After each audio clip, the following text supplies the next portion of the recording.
I'm real excited to be scouting out these backpack sites here at Glacial Lakes State Park in Starbuck, Minnesota. The main campgrounds are pretty crowded, very close quarters, so it's nice to know that there's this option of these backpack sites.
Alright, so we are at Glacial Lakes State Park, located in Starbuck, Minnesota.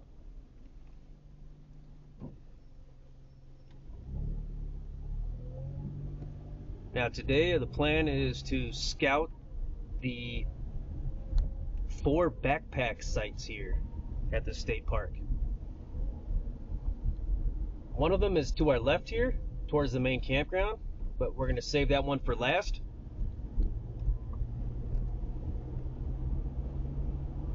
We're going to head over to the horse campground.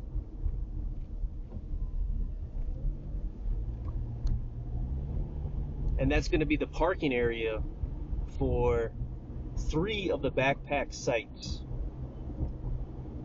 One of them is called Hill, which is the closest to the horse campground parking area. The one after that is a little further out. That's Kettle Lake. And then just a little beyond that is Baby Lake. And Baby Lake has a horse icon on it as well, so that might be a mutual backpack slash horse camp.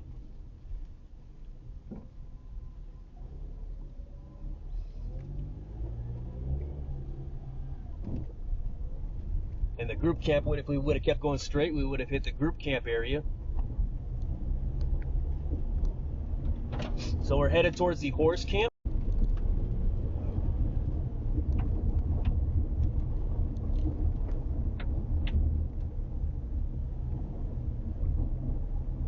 Looks like we have really good cell phone signal here. It's about 45 degrees out today. It's expected to get a little windy out. I'm probably going to don the assault pack with chest rig for the hike out. The furthest one out from the horse area is Baby Lake, and it's approximately 2 miles to get there.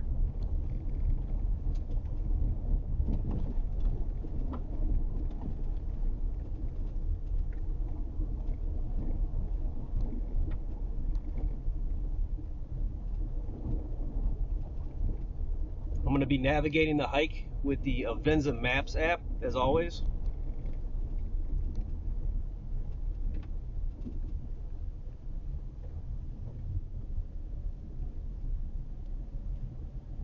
So this is the horse camp area.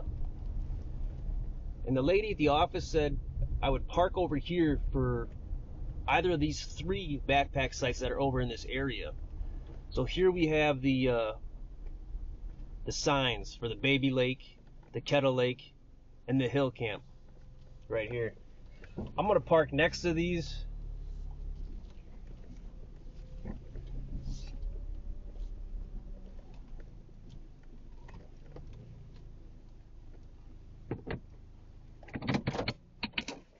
And we're gonna pop out and take a closer look.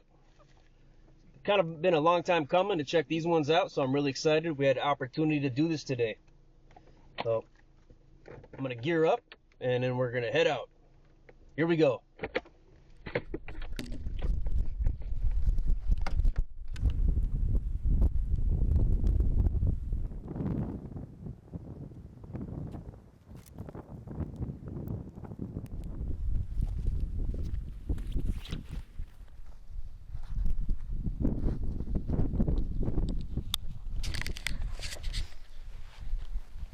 Alright, so I got all the gear. Got the assault pack with some rain over gear, some toilet paper, a little bit of some nuts and some smoothies for nourishment, some water, a backup body cam, and a chest rig, of course. So, alright, this is the parking area for Baby Lake, Kettle Lake, and Hill Camp backpack sites in the horse camp area here.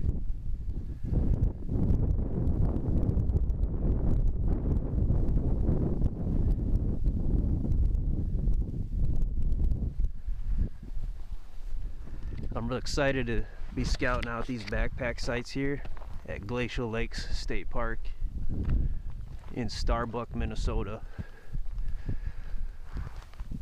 It's definitely been about a long time, about a year and a half since I've been wanting to do it. So using the Avenza Maps app. It's going to be pretty windy out here, more than likely. So I'm wearing a merino wool hoodie, merino wool balaclava as well, and I have a merino wool tank. I have one thermal layer merino wool, and then just regular dress pants that I wear everywhere.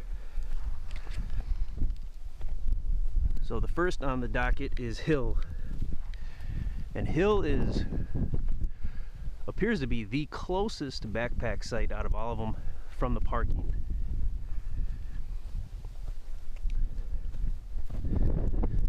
So we should actually almost be there.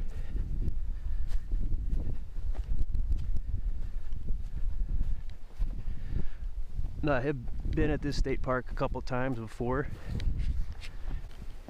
The main campgrounds are pretty crowded, very close quarters, so it's nice to know that there's this option of these backpack sites that seem to be positioned relatively well. So we're about right here. Now the plan is for these 3 backpack sites is we'll do Hill, we'll go down this way, stay to the right, do Kettle Lake, then we're gonna loop all the way around here, go to Baby Lake, and then head backtrack on this same path, but instead of backtracking on this path that we came in on, we're gonna go to the right and come in from this area here.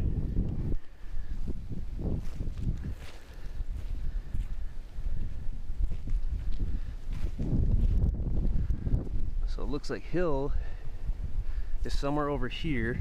There's the vault toilets, obviously. I think Hill is literally on the hill.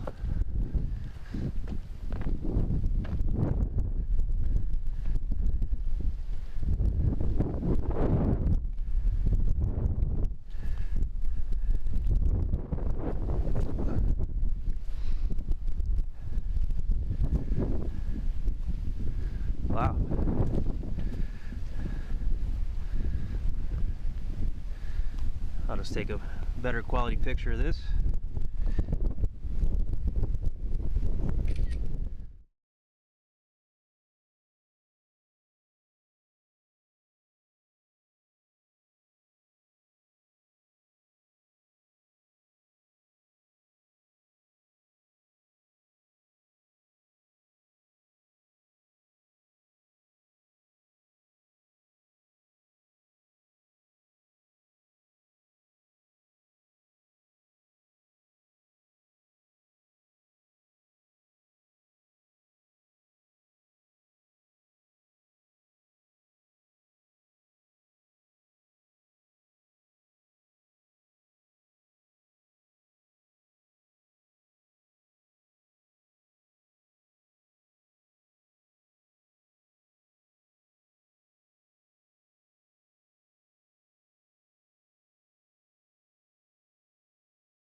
Wind is probably gonna be really crazy, but the pop filters that I created for the body cam usually work out pretty well, so I'm optimistic. You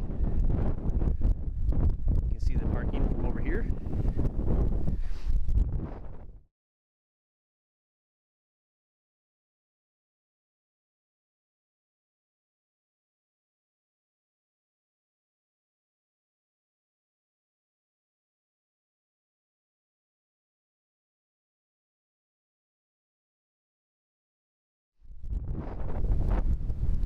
And this looks like hill.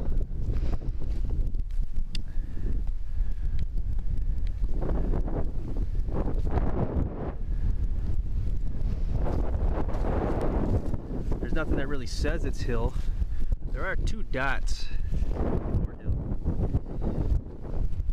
Let's go straight a little bit here. Looks like there's something down here as well. So hill doesn't, even though there's two dots for it, it's not like two spots. There's not two hills that you can reserve. So it's a little weird. I'm not sure why it is that way. But maybe it's just a unique spot where you have the flexibility of choosing which one of the two, if not both, you want to make your camp at. Looks like a courtesy path to the vault toilets.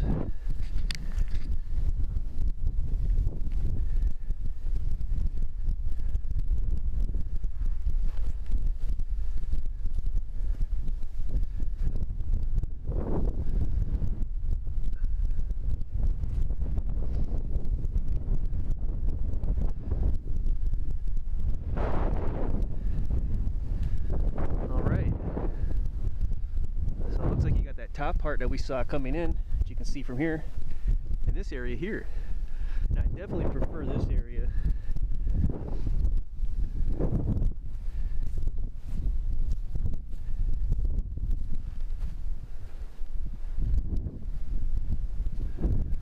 Might just be a slough or something like that.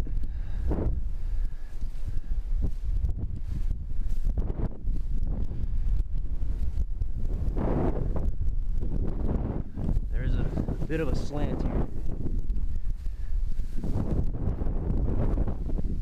Having a tent right here wouldn't be too bad. Probably one on your head up top, feet coming down. It's a little slanty. But if I camped here, I'd probably have the tent right in here, with the head up here.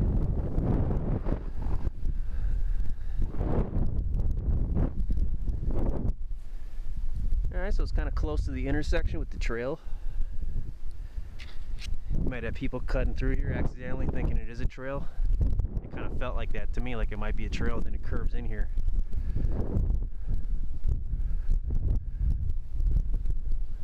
Alright, so not too bad. Not too bad.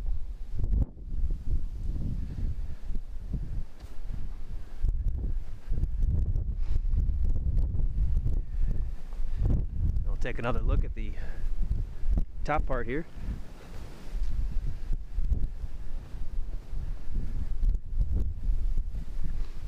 I might need to ask him about hill. See why there's two dots. There's two areas.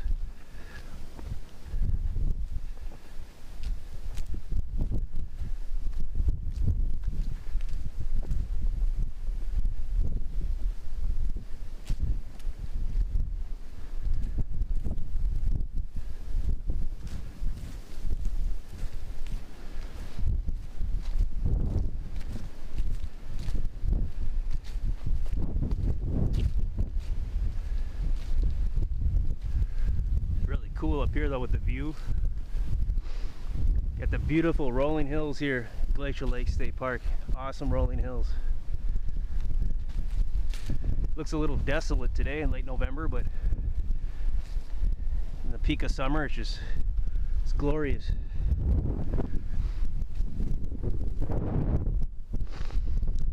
So this might just be a rest area for this intersection here.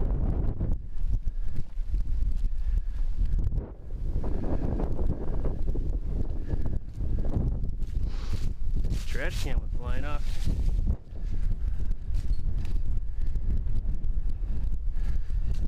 It'll probably just come flying off again.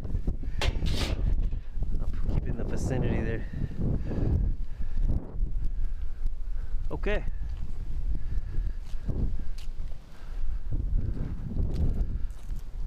So this is the hill backpack site, and it's appears to be the closest backpack site from parking. It's extremely close actually. It's more of a walk-in site in that regard. Alright, now we're going to head over to Kettle Lake. So this is the intersection I was telling you about earlier, where we're going to head out this way, but then on our way back we're going to come in this way to kind of see the best of, well, see both trails essentially. Now it doesn't really matter which trail you choose, because it is of a similar distance for the most part. We all connect up at the N intersection from here. So that's our next destination, is the N intersection.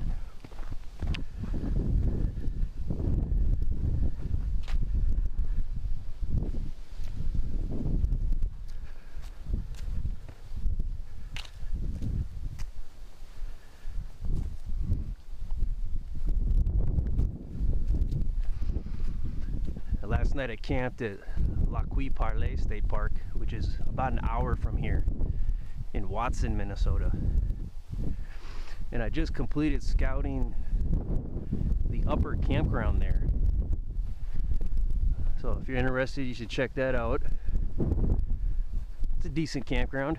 They got full hookups, electric, some camper cabins that are nice, and also some walk-in / cart-in sites that are reasonably distanced.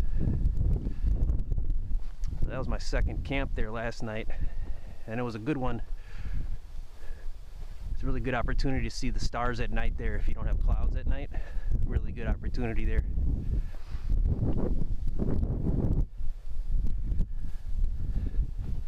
Now this state park, this is my third time here. The first time was an initial scout of the main campground, and I believe it's called the Oak Ridge Campground. Yeah, the lower campground and the Oak Ridge campgrounds.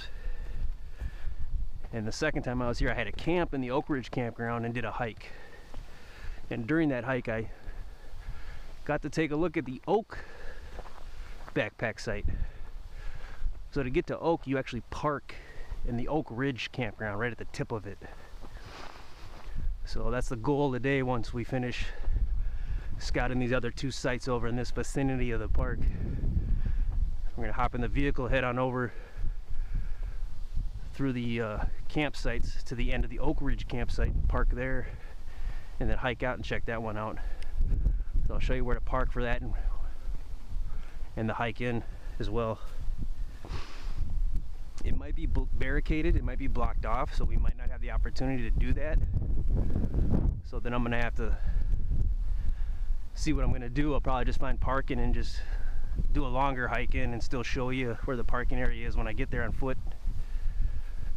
If we run out of time for whatever reason or something happens, I plan to just recycle some footage that I got during my hike here in 2024. And I could show you the Oak backpack site with that footage, which shows it pretty well. And that hike, it also shows you the hike in as well. You watch the whole hike.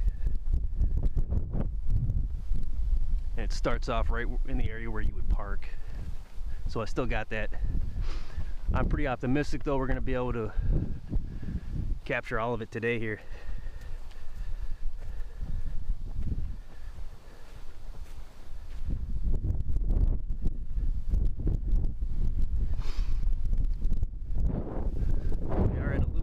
Section here, so you do not want to turn right, you want to keep going straight here. This intersection here, we're heading towards N.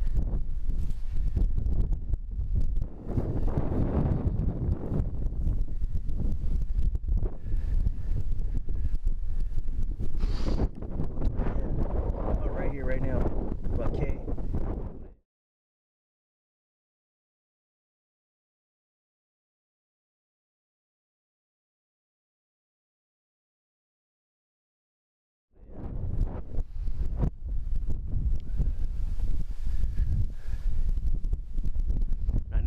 I didn't take a look at those vault toilets, so sorry on the hill one, but we gotta head back there anyways when we're done with these other two. So if I remember, I will go ahead and take a look at them then when we loop back to where I was saying.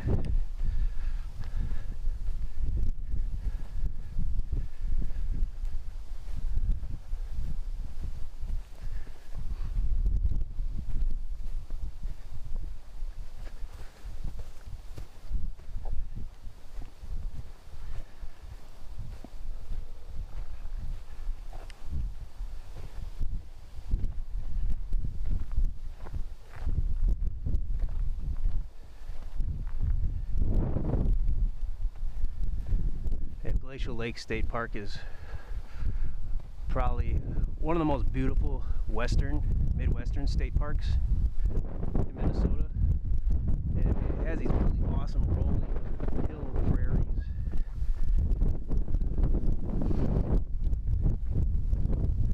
And the high point in the park, that's near the Oak backpack site.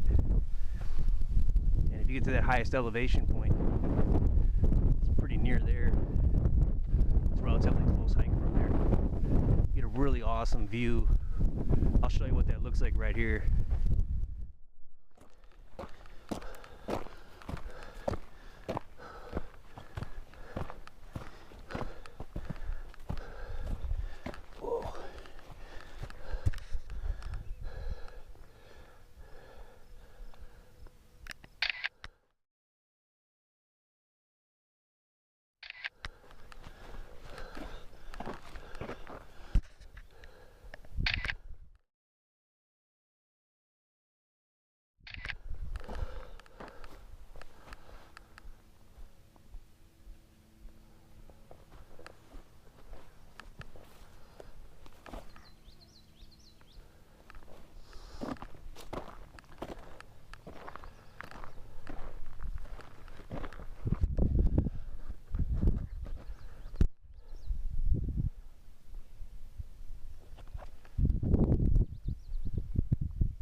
I got that early summer of 2024 when I did that hike.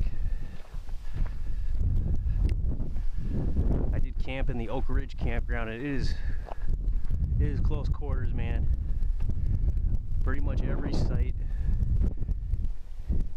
in the lower campground and the Oak Ridge campground, they're just really close quarters to other sites. So it's kind of a buzzkill. That's why I'm kind of proud to shed light on these backpack site options. If you kind of like more private, quiet camping, but you still want the convenience of state park camping.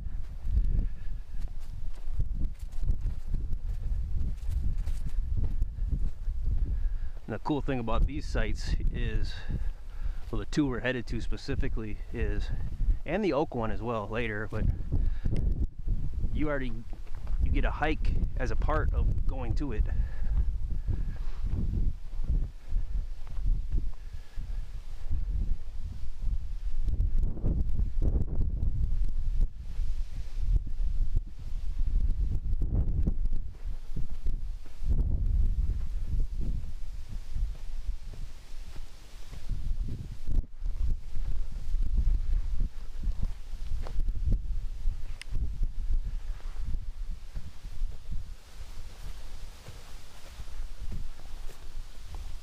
I'm just a little behind schedule today for my planned scouts, but it's still, I have about 2 hours of flexibility baked in throughout all of it.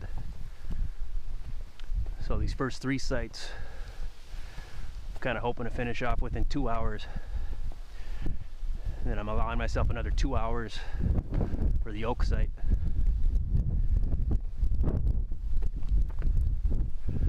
The Oak site has a little bit of a hike in, and it looks like these sites do as well. Now there is a possible shortcut near Baby Lake and Kettle Lake to the Oak campsite, but there's no official trails or anything like that. So you'd be cutting through this tall grass here. And based on what I see here, there might be some marshy, boggy areas. So I'm just not going to fiddle with that. And I'd rather show you the drive in there anyways and where to park. But again, that might be barricaded off because technically the campgrounds are closed for the season. And actually there's probably a pretty good probability that they will be barricaded.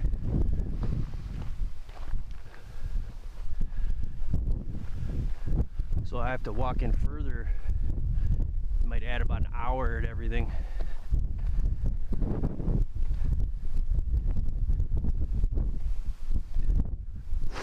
Ultimately though, I can literally be here until sunset because I can drive home at night, you know, so I'm not, if I need it, I should have more than enough time.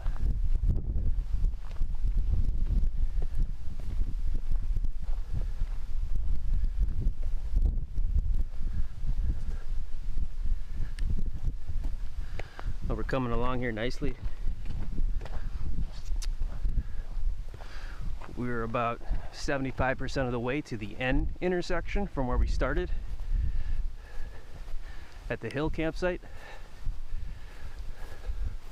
We're making good time.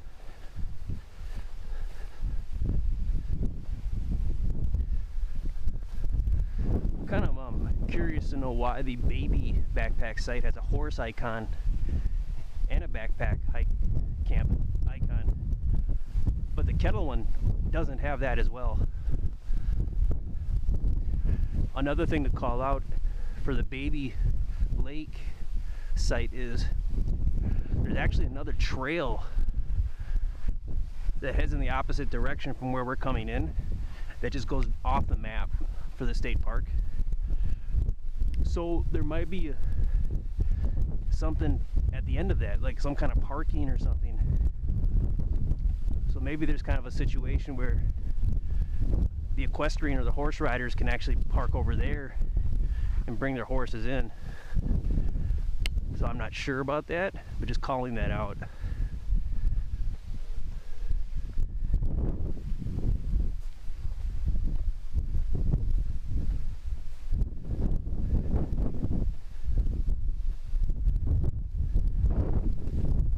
week during Thanksgiving.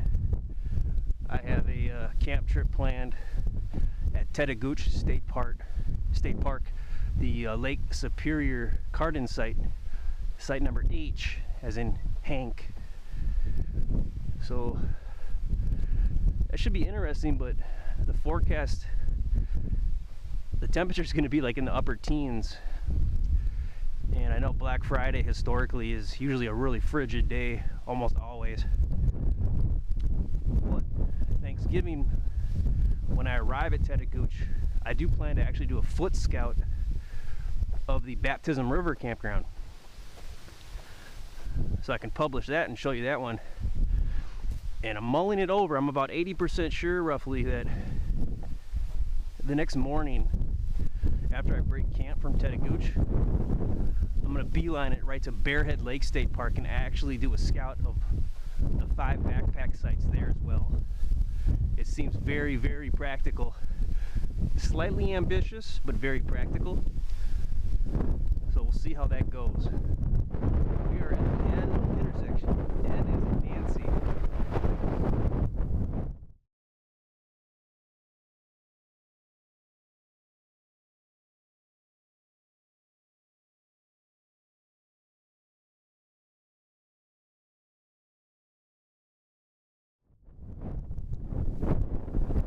So it's here where it looks like you can go this way.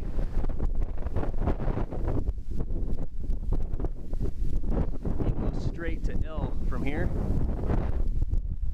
and then connect over that other part I told you about. So when we come back this way, backtrack back to N after we finish these 2 scouts, we'll probably take a right here, and then I'll show you this trail in this way instead, so you can see both of them essentially. But they're about the same distance from the parking here and then here. There's a cool little loop up here as well, so that might be a nice little hike to check out if you are camping here. And Oak is right up here. So now we're going to continue from N to O, as in Oscar.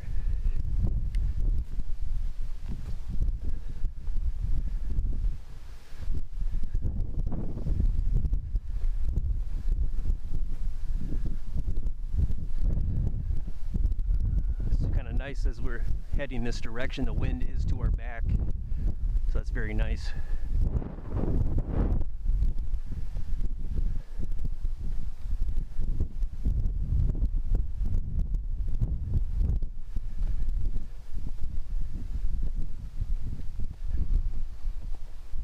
And also I want to call out that with the Avenza Maps app, I made a comment on several different videos that I wish when you open the map, the list of maps, it showed you the map that you were on right at the top.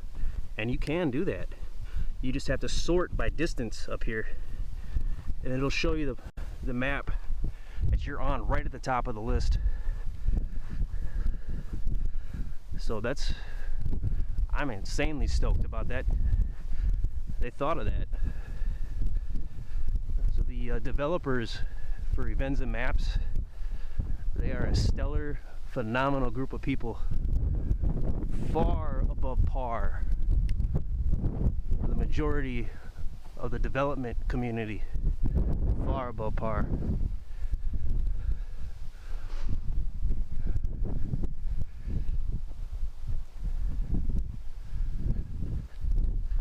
They also got this, when you first open it up, this OSM base map beta, and I just started trying that out, and that is awesome. It's just like a Google map or a Apple map. It is really cool. So I'm kind of shocked that the Avenza Maps app doesn't even cost any money. I'm kind of shocked at that. They probably bring in revenue because there are maps you can buy. So that's probably how they get revenue. Well, there's no ads or nothing, no annoying tips. You just open the app and you can use it and not be harassed, which is so rare nowadays. Even just general operating systems like Windows and Microsoft Office, you can't use anything without some annoying pop-up saying try this feature. Do you know about this? Part of development should be tools that are so intuitive and easy to use that you don't have to point a finger to them. The end user just naturally finds them and uses them and enjoys them. All these excessive features and add-ons, sure, it creates jobs, but you just got a bunch of overpaid, highfalutin dunces that are making life more cumbersome for end users. So there's that.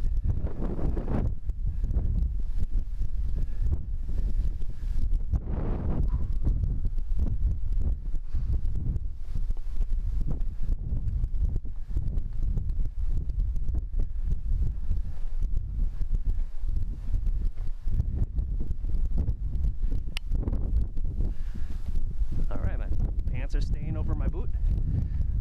That's always great. Or boots, plural. I'm not hopping like the guy who lives above me. Okay. Alright, we are at the O intersection. So we will be going back on this to N on our way back. And from O, we take a right. And we're heading off to Q, Kettle Lake.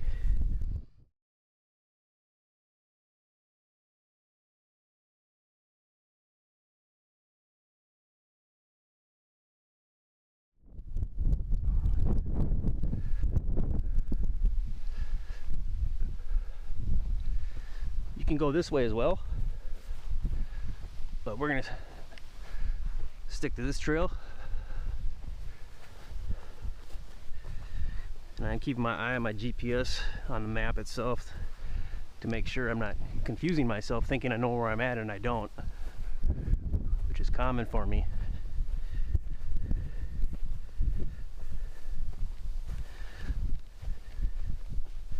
So it says this is about half a mile,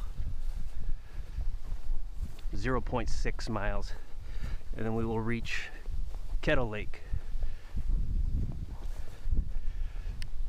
So it looks like you would have Kettle Lake all to yourself at that Kettle Lake backpack site. And the same is true with Baby Lake as well.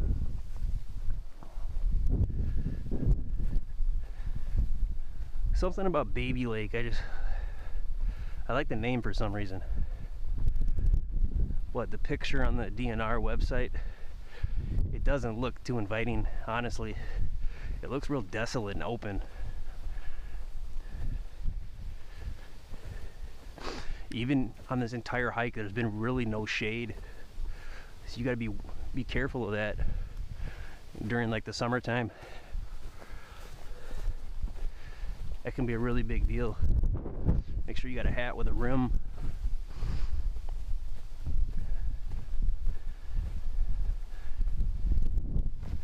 You probably wouldn't want to wear any layers over your arms. You probably want to keep that bare. But I don't advise anyone ever use suntan lotion. I never use that. It's a poison. The ignorant may laugh, but it's a poison. Do not use suntan lotion. Seek other ways to mitigate prolonged exposure to sunlight.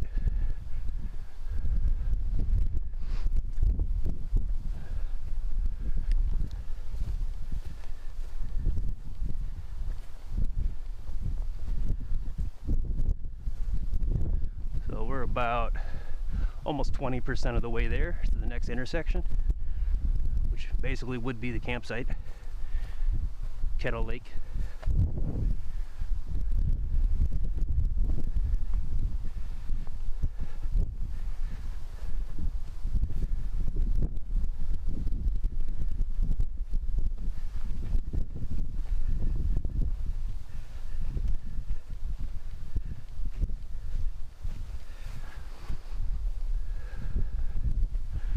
We've walked approximately a mile so far since we got on foot.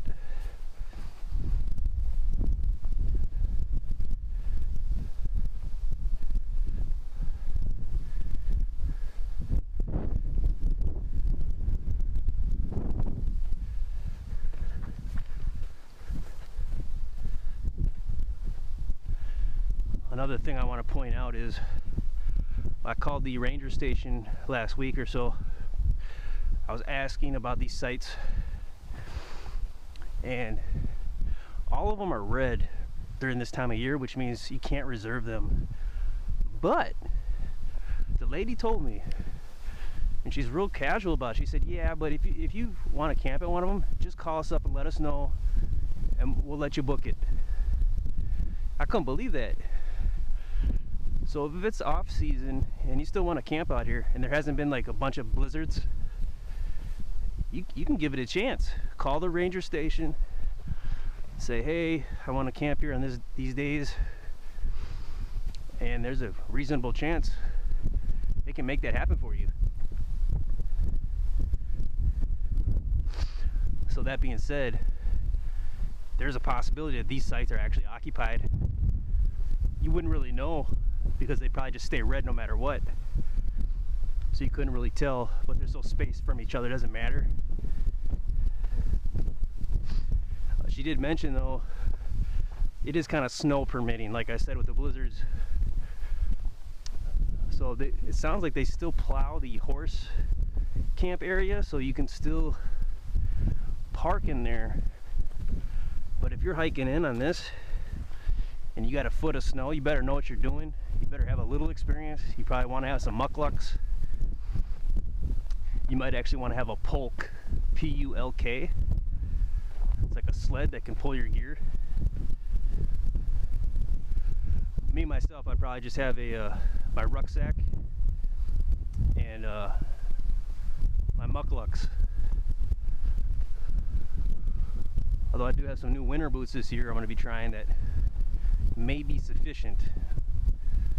The problem is stepping in deep snow and it goes up your pant leg and then down your boot. That's the big problem. That got me pretty hard when I was scouting the backpack sites at Lake Vermilion Sudan Underground Mine State Park. And I recommend you check that scout out. I'm kind of proud of that one. Not too many people seem interested in it, but those are some decent sites. The thing with my scout though is there was about a foot of snow everywhere. So it's kind of really hard to see the trails and what the site looks like, but still I show you how to get into them and we look around, and it's a really good window into those sites. That's a pretty awesome state park. And ironically, that is right next to Bearhead Lake State Park. Those two state parks might be the closest state parks to each other in the state. And as I mentioned earlier, I plan on, there's an 80% chance roughly that I will scout the backpack sites at Bearhead Lake State Park on Black Friday. Ugh. And it sounds perfect too, because it sounds like the snow is going to start happening later in the night. So it's just a perfect cozy way to start a weekend, you know, with an accomplishment. Something that can help others. It's nice to know what these sites look like and what you're getting yourself into, especially if you don't really know what you're doing, you know.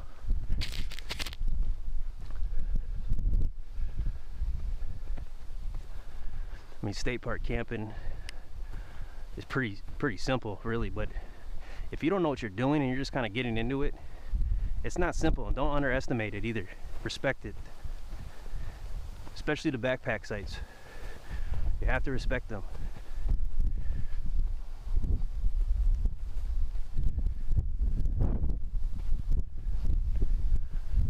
And another thing while I'm thinking about it on the docket is I'm hoping to scout the remote sites at Split Rock Creek State Park.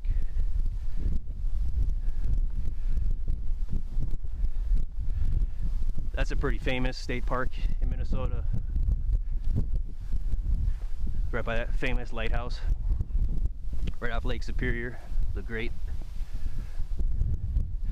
Those remote sites, it seems like you park in the Cardin site area, and then you take the Cardin campground trail up till you get to a right turn for Bob's Stairs, and then you go up there and there's like 4 sites, remote sites up there. And it looks like there might be road parking near there, but it doesn't seem like it's overnight allowed. So you still would probably have to park in the Cardin site area. And that being said, you will not be blessed with a cart. but I don't think you could use it anyways, depending on what Bob's Stairs looks like. So I'm hoping to maybe do those around Christmas, maybe make that the last scout of the year, and put a bow on this remarkable year. This will probably be the most remarkable year for scouting and camping in my life. It'll be a difficult one to top.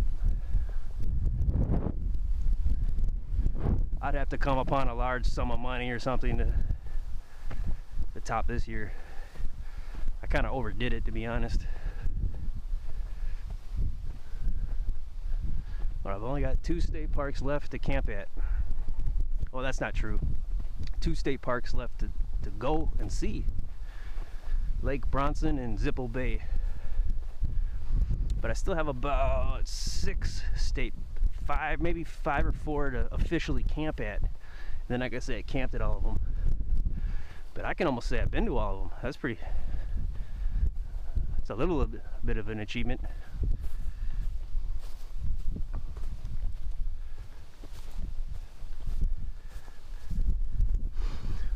Alright, we are honing in on the Q intersection, which is pretty much adjacent to the Kettle Lake backpack site here at Glacial Lakes State Park in Starbuck, Minnesota.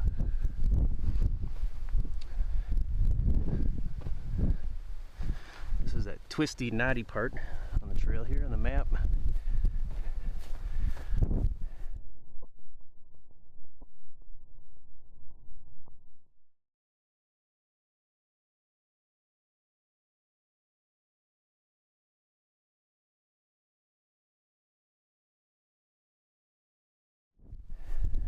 There it is, brother.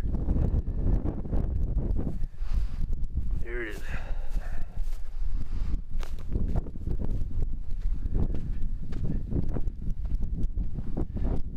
I think this is our first glimpse of Kettle Lake.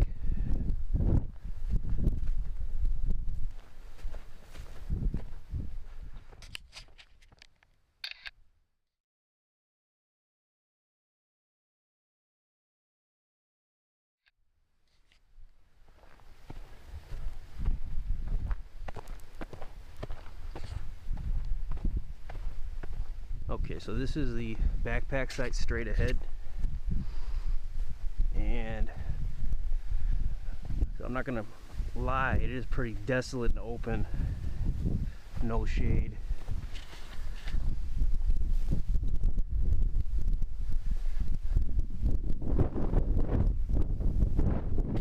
You're right on an intersection here, so you're gonna have traffic. There probably won't be a lot of people on these trails though. Alright, so here we got a latrine, it looks like. I'm going to do some end user testing before we continue here. See how it goes. But I like the sign. It's a little decrepit, but I still like the sign. Let's see if I can get in here. Nice chain. Not bad. Not bad at all. Ah, that's better. I can think for myself. Whew.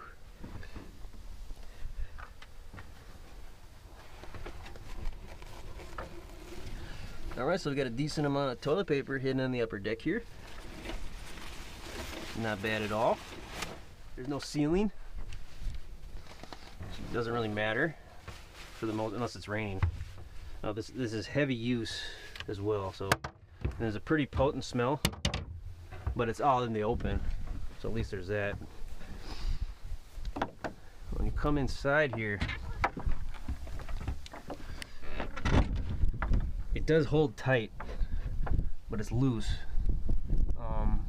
The problem I have with this mainly is you can lock it from the outside, which keeps the door together fine.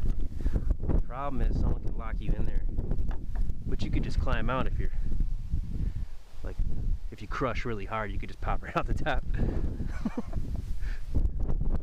So that's not bad at all. That's a really decent latrine, and I'm guessing there is a possibility they stock this with firewood. So that other compartment at the other latrine at Kettle Lake, it is for wood. Well, you can see the bottom of it down there. That's crazy. Take care of the trash. I like that sign.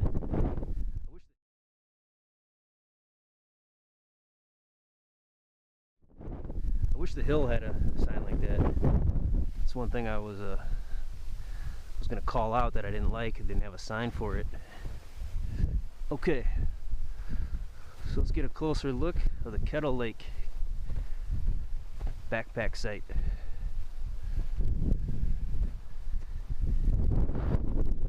So you got this whole lake to yourself. It's actually more of a pond. Well, I guess it goes pretty far. But yeah, this is pretty desolate. The whole thing's on a slant too.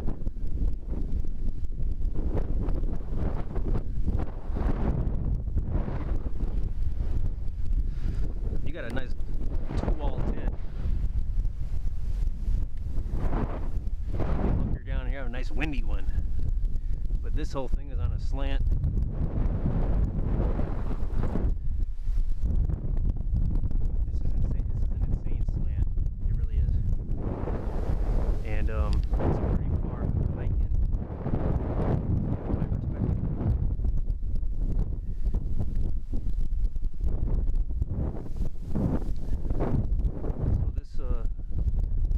Site for me personally is on my no-go list. I would not do this one. I would pass on this one. That could change. Sometimes I change what I'm looking for.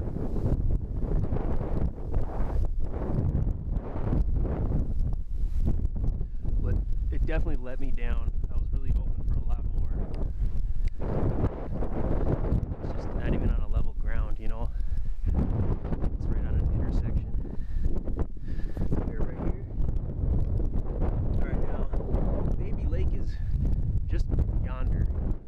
We're going to take this, instead of backtracking, we're going to take this path over here. Head this way. Go around. It looks like there's a potential crossing somewhere. Right here, over to here, and over here.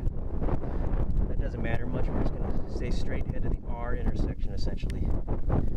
So from Q to R. And then from there we're going to loop around almost 1 mile and go to Baby Lake. And here's that trail I was telling you about from Baby Lake that goes up here. So I don't know what's going on 13 up here. Yeah, maybe we might take a look at that. We'll see how much time we have when we're all done. See what it looks like over here. Alright, that's the Kettle Lake Camp backpack site.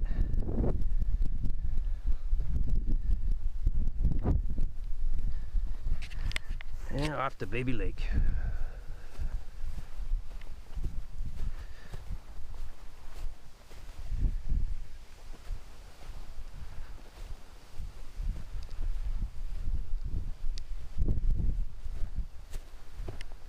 I do have a little bit of a hot spot developing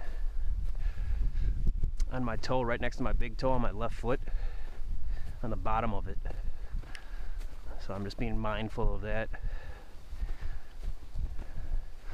I can wiggle my toes around in my boots, so I'm able to just kind of make use of that. It's one of the hallmarks of having oversized boots.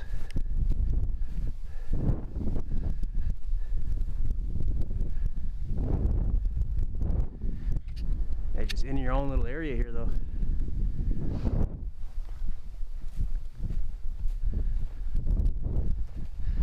It's just got kind of a desolate, depressing feel. Something about it. I don't know.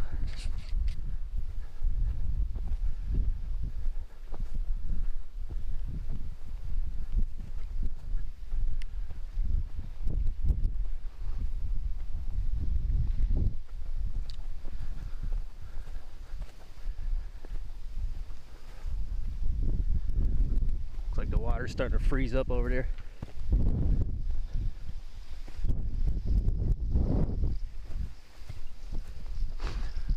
As I mentioned earlier, next weekend around Thanksgiving it's going to start getting really cold in the teens.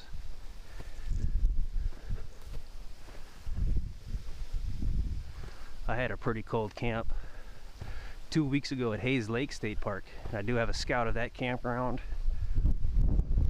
and I scouted the Old Mill State Park campground near there, and also the Red River State Recreation Area campground. That camp at Glacial Lakes State Park, that got pretty cold. It's probably might be in my top 5 coldest. It's possible. It's definitely in the top 10.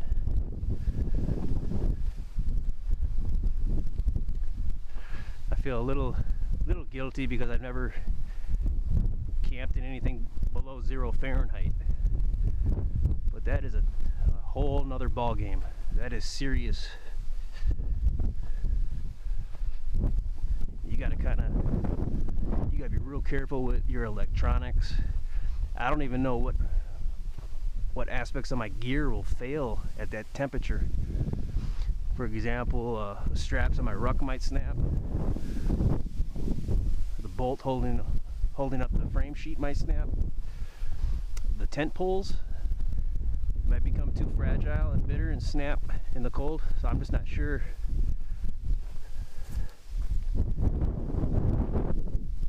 And of course, electronics and batteries. See that really freezing up here. This will probably be completely frozen 1 week from today. The whole top layer.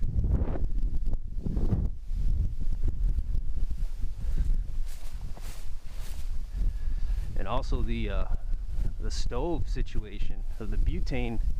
You can't really use the butane aerosol cans because they don't work properly at that low degrees.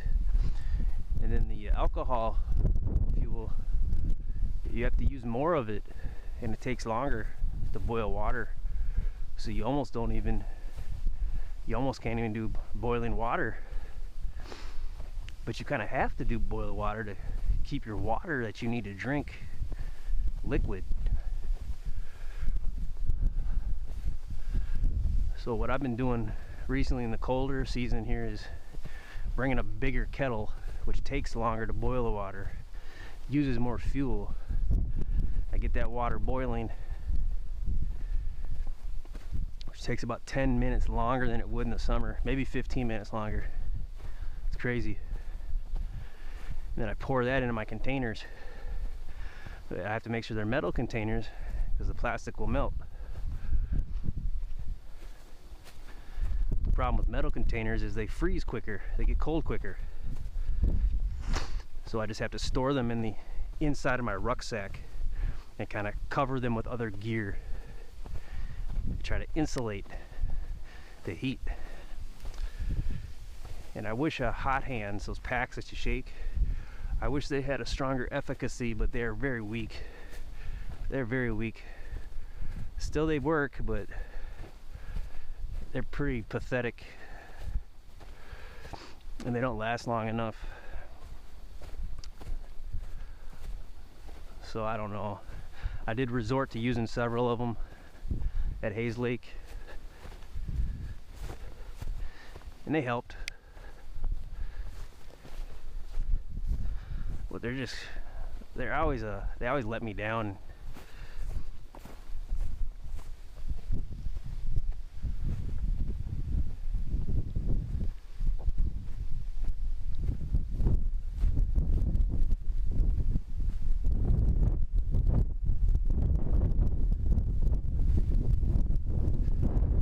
We started at about 11, it's almost noon, so we're almost 1 hour in. I'd say we're making very good time. I wanted to complete the scout of these 3 sites here within 2 hours. So we need to be back in the parking area by 1300 or 1 p.m. We'll reach that objective.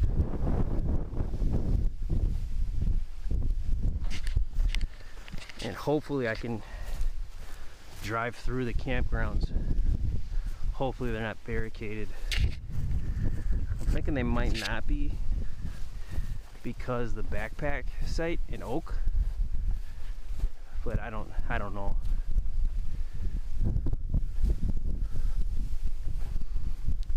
I'm thinking they probably would barricade them.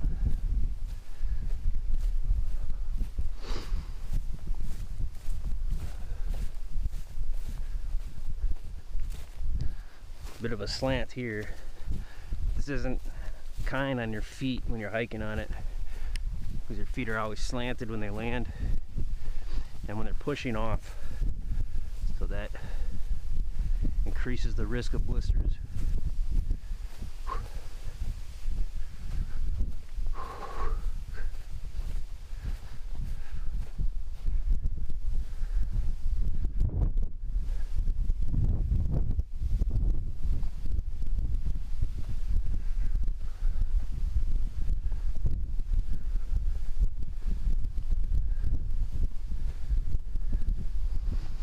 Sun's pretty bright. We have a high altitude airplane, jet engine. It's a reasonable altitude. Could be a little higher.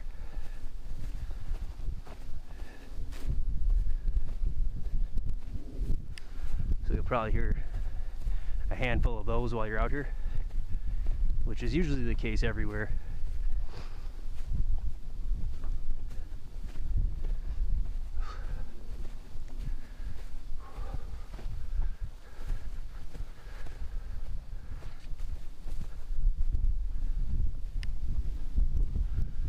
So here's this loop around part. This is the tip of this trail.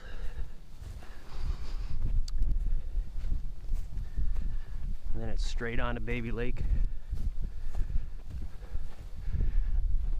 We will, when we get to there, there'll be a small trail we take a right on that leads to Baby Lake. So it's not directly on this trail, which I like that a lot. I don't like campsites that are directly on trails. I don't think it's appropriate.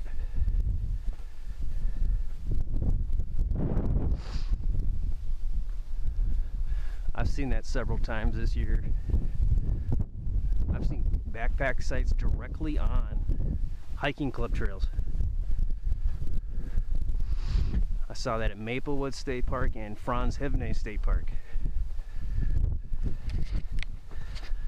Well, the Franz Hevne is technically a walk-in, but it's more of a micro backpack. Just like the hill site we saw here earlier, that's more of a walk-in than it is a backpack.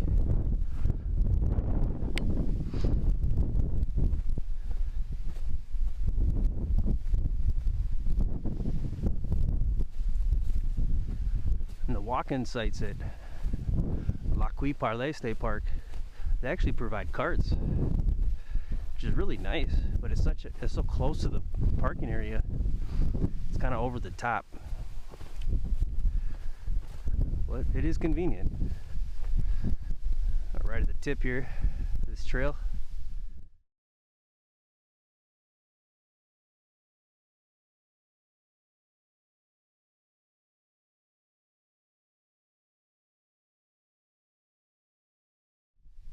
So what it looks like. It's kind of desolate. At least today it is.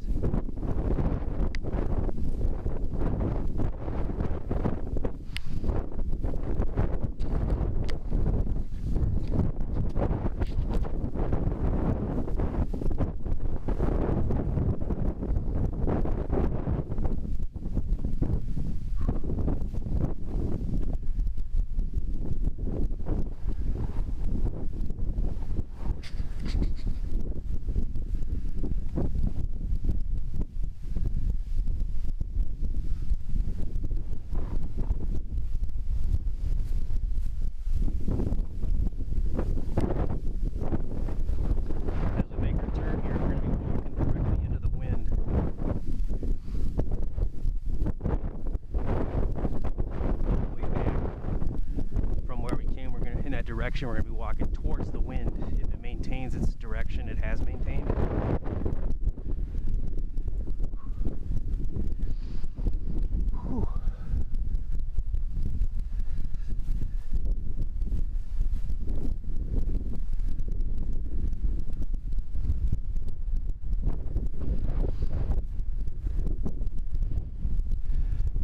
picture of the Kettle Lake backpack site on the DNR webpage. It's pretty spot on. Oftentimes you won't get a lot of the story with one picture of a campsite, but that one is pretty spot on. The same may be true with Baby Lake.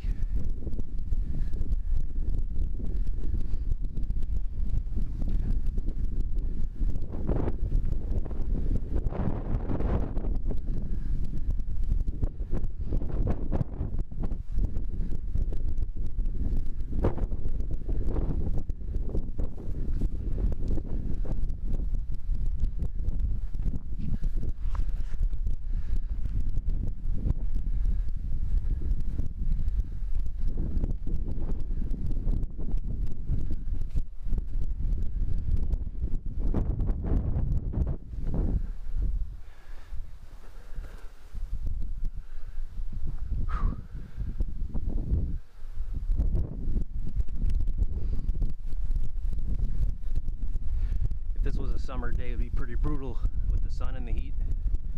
It'd probably be dangerous with the sun.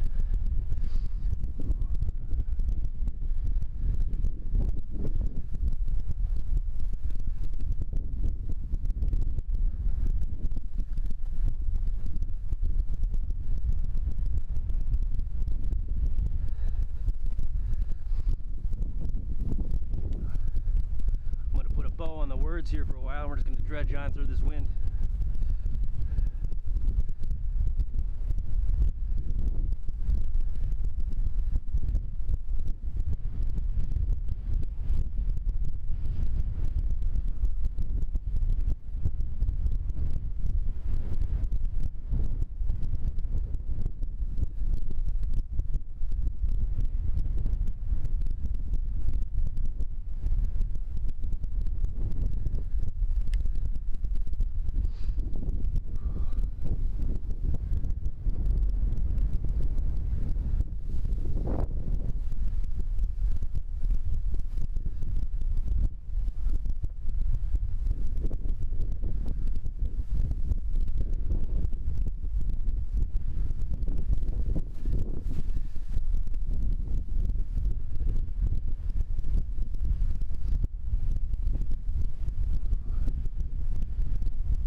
campsite's just down there. Oh, we're almost on the other side completely of the lake. That means we're honing in on Baby Lake.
So if we were gonna camp at Baby Lake from where we parked to hike in, we would not go around this way. Just want to call that out. You could if you wanted to, but yeah, it's definitely the long way here, where we could have just cut over at an intersection. We'll connect up with one of those, with that intersection, when we make our way back from Baby Lake.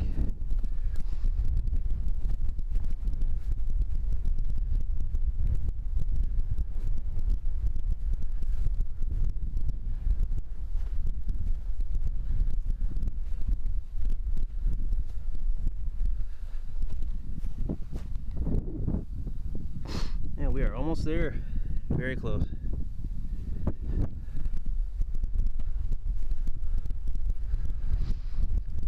Oh. It's kind of cool, like the moment has arrived. Finally get to check it out.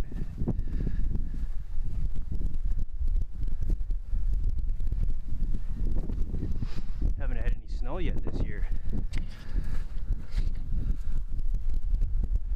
I may or may not have done this with snow here, I don't know.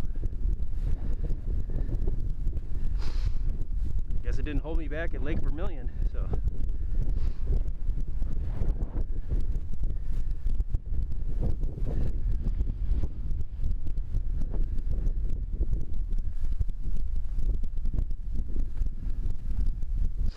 I'm thinking maybe 20-mile-per-hour winds, 15 to 20, something like that right now at the peak.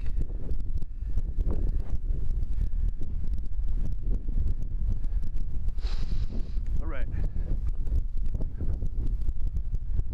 Got some intersection action.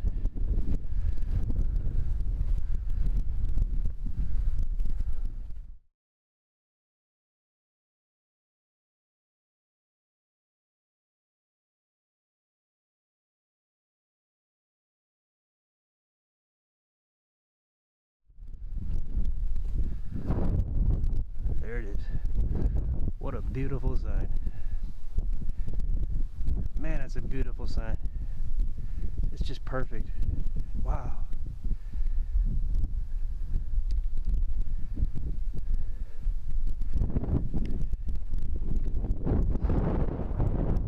So we're gonna pop back out here when we leave.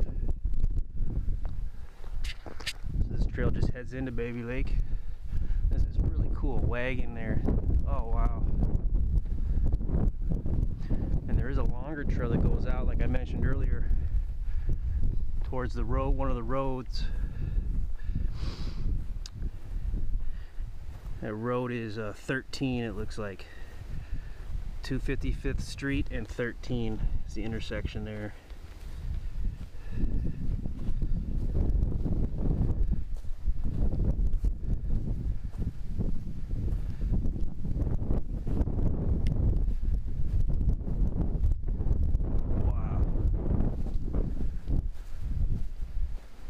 Oh, I love how there's this wagon here.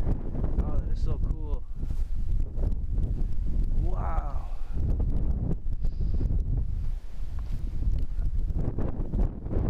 And there's a thing up there, so I think that's where you put the horse. If I worded that right. But this whole thing is on a slant, and we're directly on a trail here, which is probably not a heavily trafficked trail at all.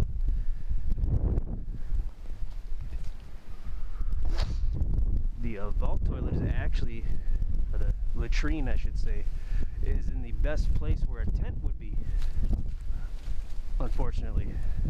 Look how beautiful this is here for a tent. This would just be absolutely perfect. And the main camp's just kind of in the open here, kind of slanty terrain.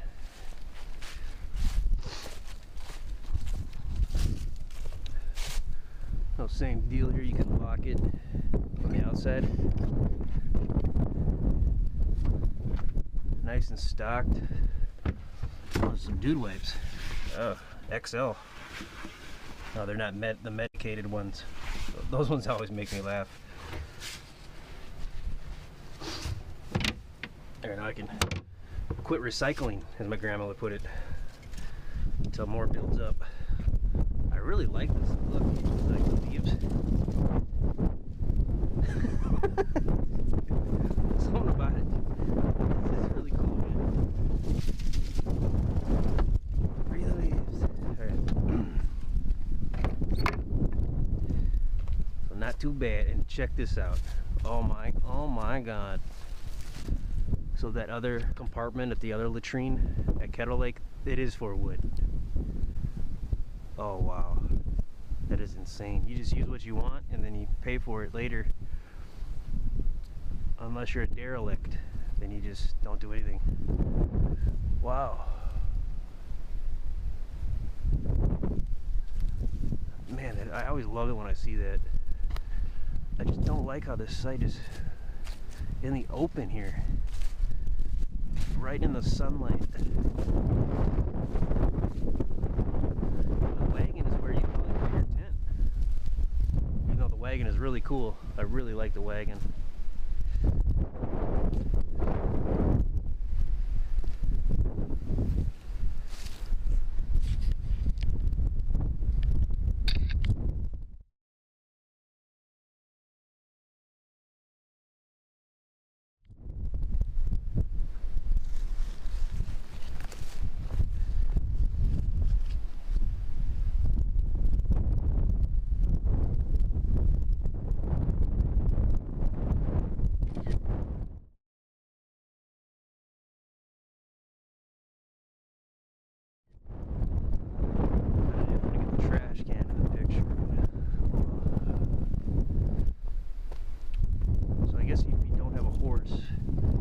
Tent right here.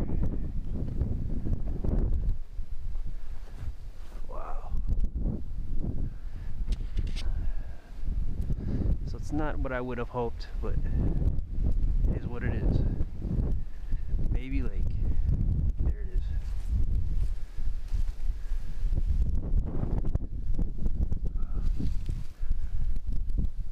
Remember one of those James Bond movies, Jaws, bit through one of these.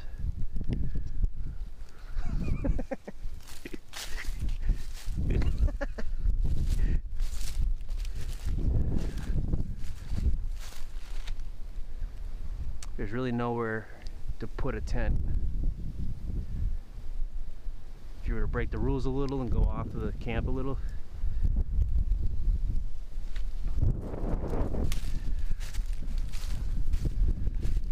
So you're gonna be right here, right in the open. Nice view of the hilly terrain, but just right in the sunlight. Zero shade. All day, zero shade. That's brutal. That is brutal. Ooh, that's brutal. All right, there it is.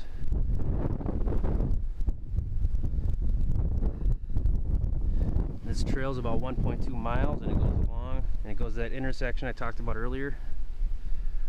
255th and 13, so I'm not sure what's over there. We may check that out. Don't hold me to it. So now we're gonna make our hike back to the parking area and the horse camp. We're gonna try to do that within 45 minutes, reach our goal. This is the Baby Lake campsite at Glacial Lakes State Park, Starbuck, Minnesota.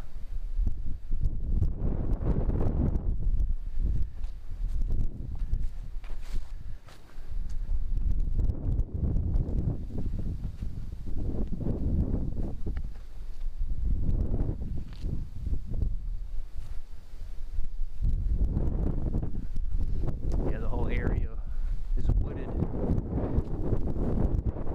There's really nowhere else to put a tent.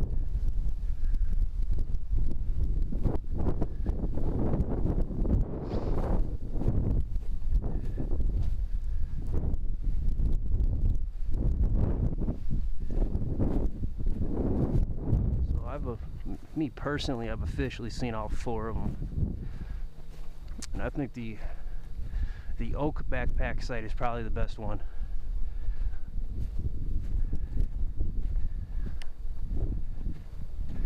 The hill is the most convenient.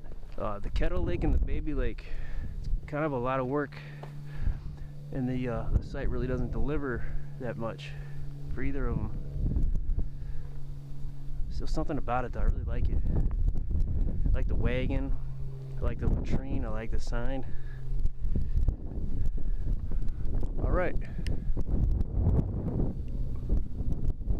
So I hear a plane up there, clear skies, and I can't see it.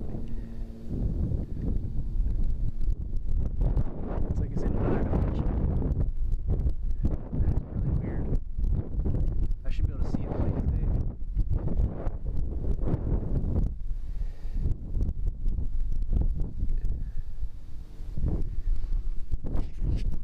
Okay, so from S now we're gonna go this way to P, and this is the way you probably would have taken to come in here.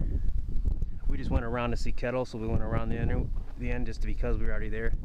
But this is where you would probably come in from where we parked to get to Baby Lake.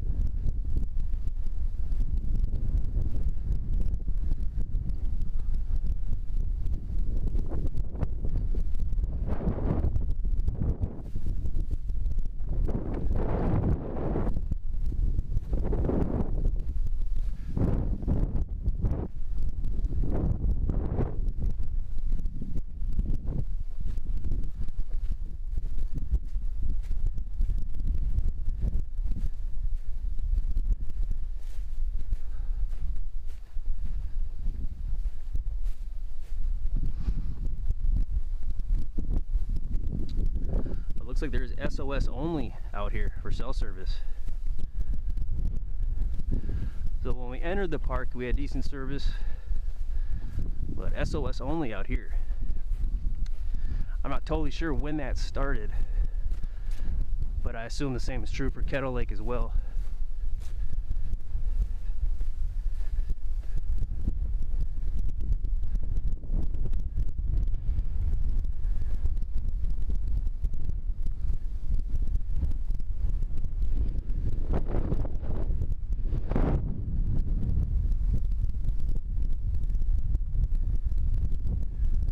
Looks like there's a sign way up there. That might be a bench. Oh, I wonder what that's all about. That's kind of weird. I'll leave that a mystery.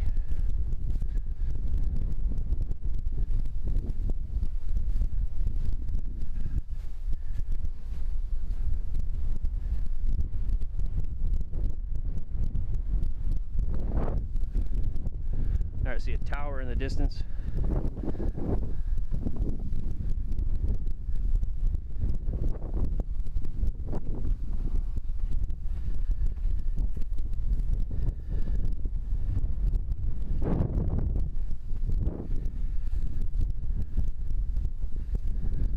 we're just over 2 miles, maybe just under 3 miles so far.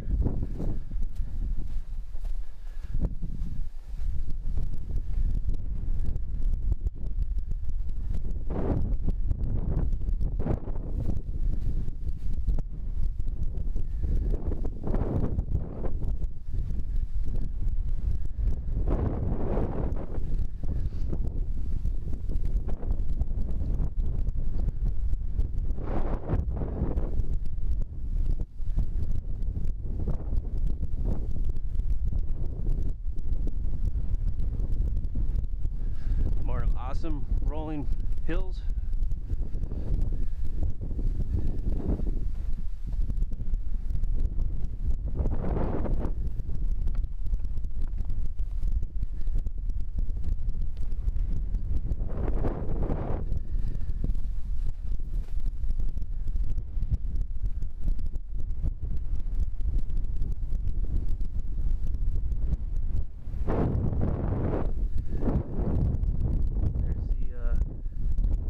Kettle Lake backpack site right over there.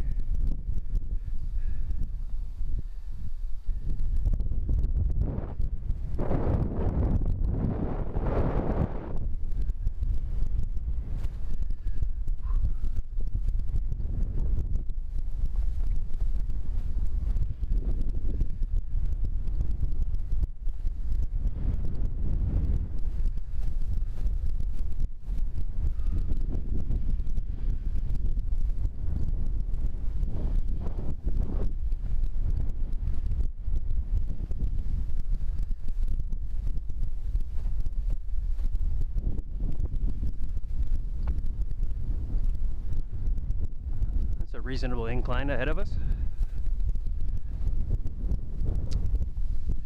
I'm thinking the cell service will kick in once we get to the peak of that hill.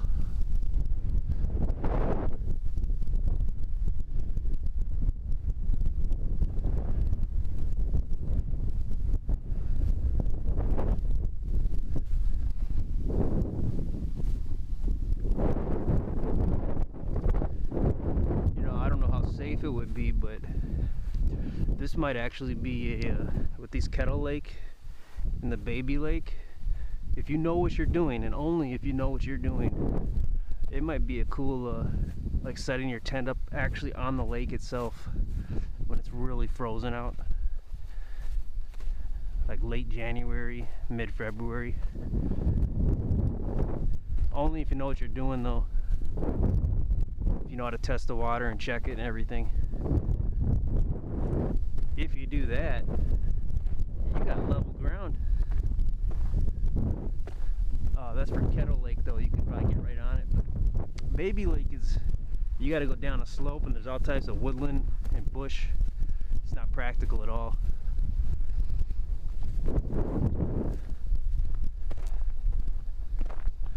I wouldn't be shocked though if there were a handful of people out there that actually have done that, because I would assume that this lake freezes over pretty good.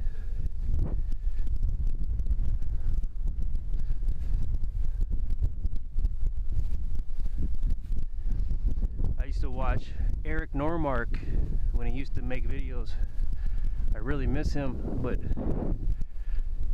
he had some camps where he'd camp directly on the ice, and he'd mention how it was a little nerve-wracking, but you could hear the lake talking underneath, like the bubbles. When I camped at George H. Crosby Manitou State Park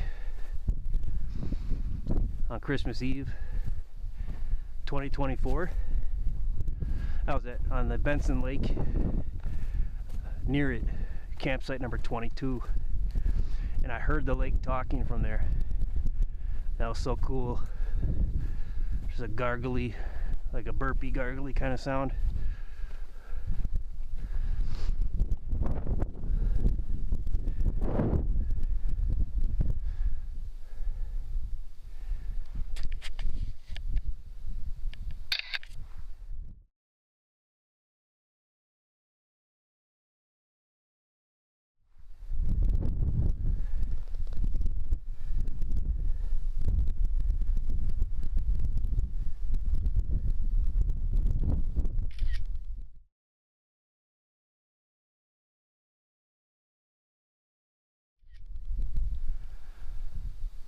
We went from SOS only to no service.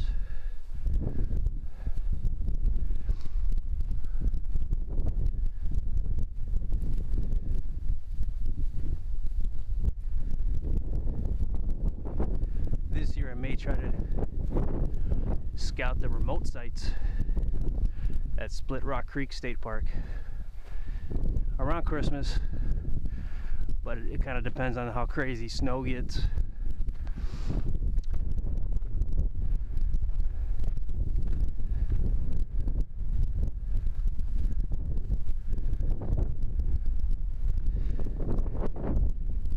You kind of still want to be able to kind of reasonably show the way in and what the site looks like, but as I've learned to kind of blanket everything.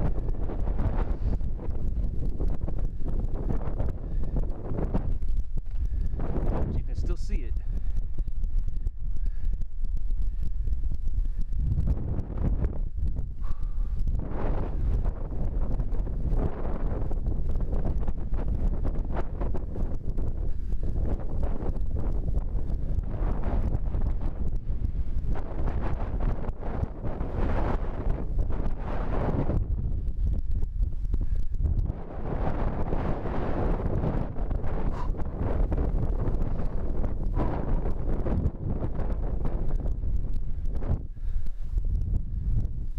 Right.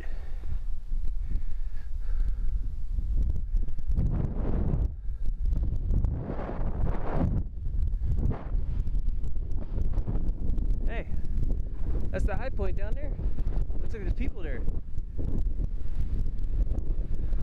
That was that panorama picture I showed you earlier. It was right from that point, right up there. Wow, that's cool. Wow.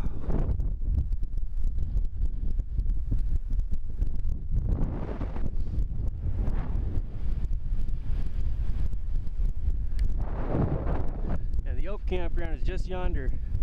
So technically, we could cut right through here. But I'm not going to do that.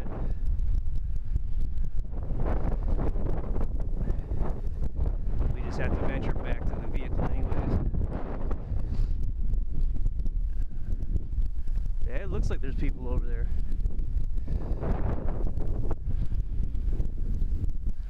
Right now I kind of wish I had binos on me. It's usually a rare thing where I wish I had binos, binoculars. That is cool though to see it from over here.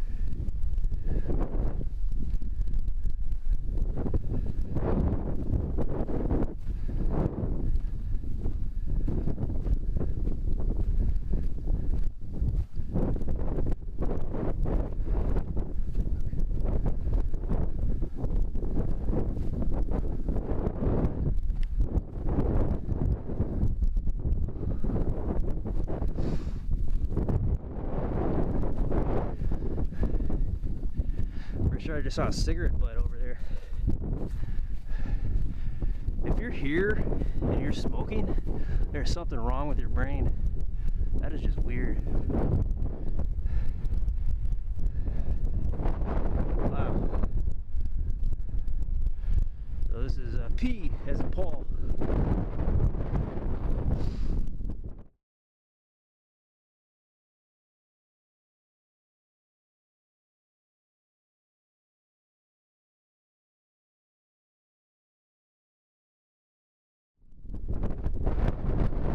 Oak Ridge Campground is that way.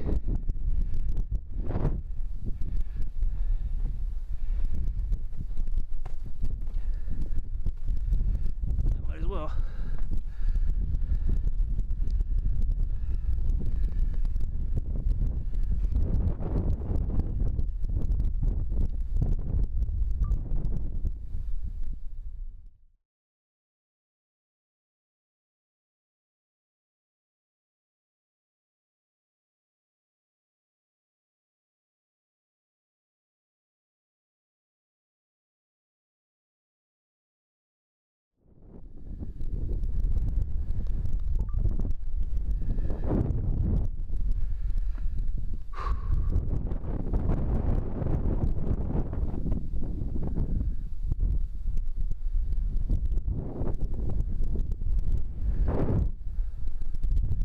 is one of the most beautiful areas in western Minnesota. Looks a little drab now this time of year.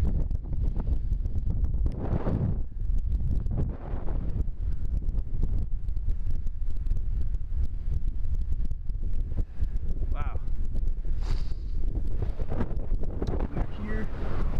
Like I said, we're not gonna go around here. No, we're just gonna go straight this way, back to O, where we broke off earlier. But this would be a cool hike though. If you camped at Baby Lake specifically, it'd be a cool little hike to do. You had the energy. This does remind me a little bit of the prairie pools at Camden State Park. I got a hike to there as well. That was very windy and desolate. But that was a pretty magical place. Prairie pools at Camden State Park. It's about 100 miles south of here, roughly. That's a really awesome state park, Camden. I love that park. It's just a little close to a railroad that uses the horn way too much. I think they do it because they're going through a trail area in the state park, so they have to just obliterate the horn. It is insanely loud, and it's frequent too. So if you're at the group camp or I believe the upper campground, the campground that's near the group camp, there might be the horse camp specifically, but yeah,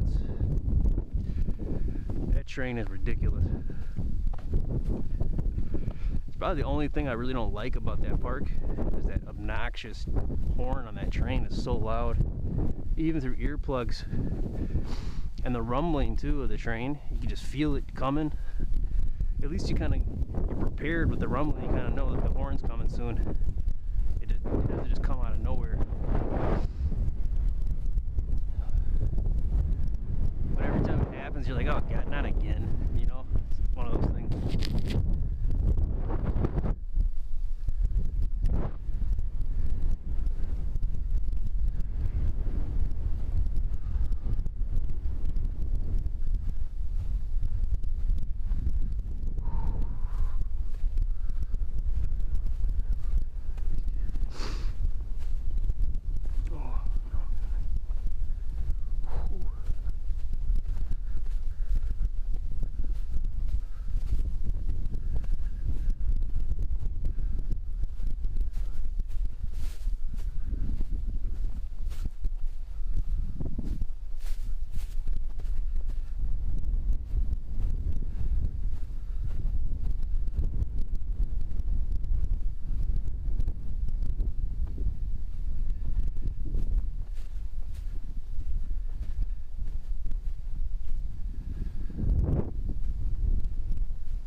Campsites were a little better. I don't got that really pumped up feeling like I can't wait to go back and camp. But that's okay.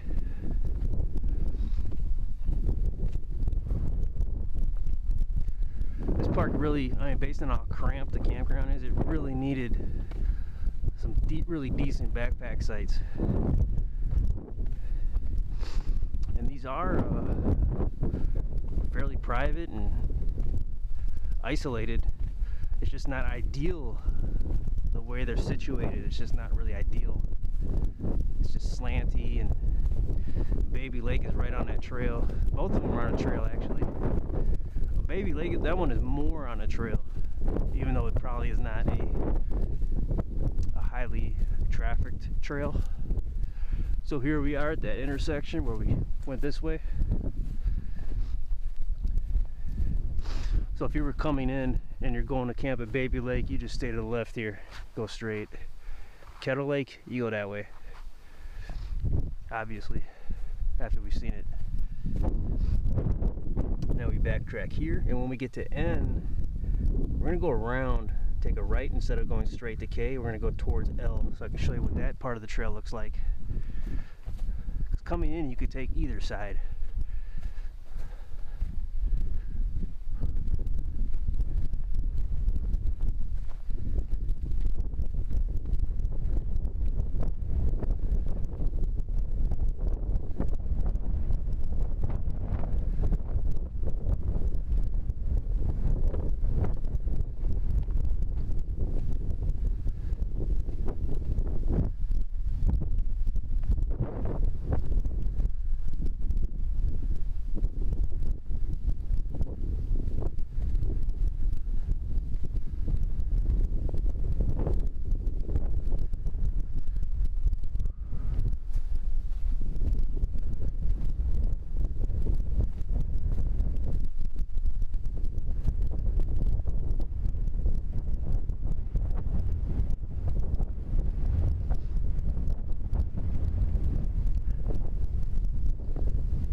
Back to N, and this time we're going to go this way to head back. I'll show you this side. Either way would be a similar distance.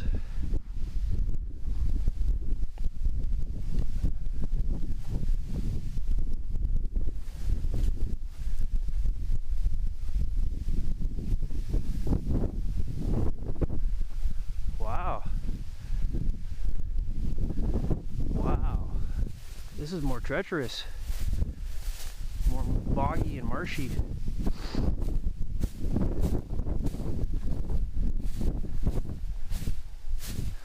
It's hard for me to ensure that I'm actually on a trail here at this point.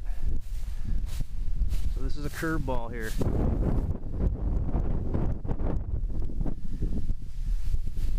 Okay, we got tires. Ooh, yeah, pretty boggy. Yep, going in water. Going in water here. So this might not be practical, actually.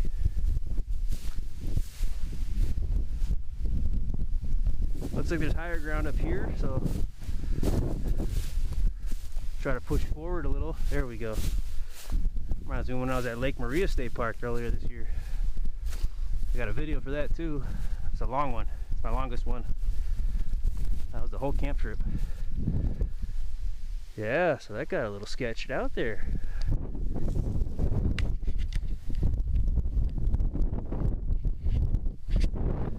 There were some spots there where my foot could have went all the way submerged. I do have backup socks and backup boots in the vehicle. So I would have just told Life to try a little harder, but still would have been inconvenient. Nobody wants that.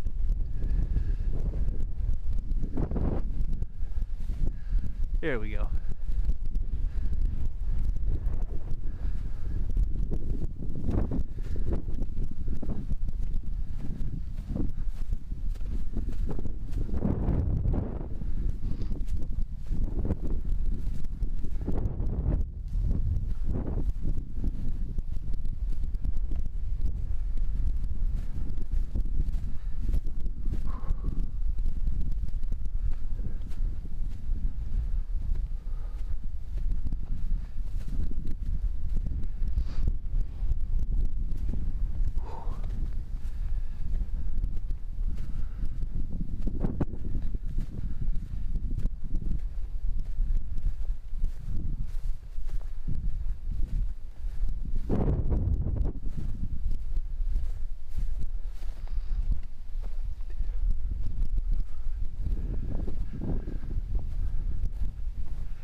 Still SOS only.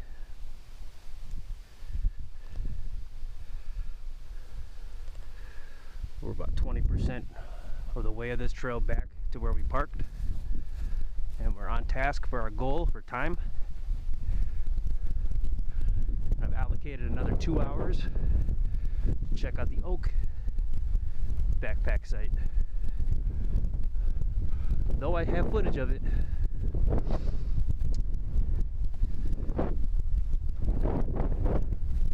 I want to see if I can get some fresh footage of it today. Just kind of tie them all together on the same day. We'll see what happens.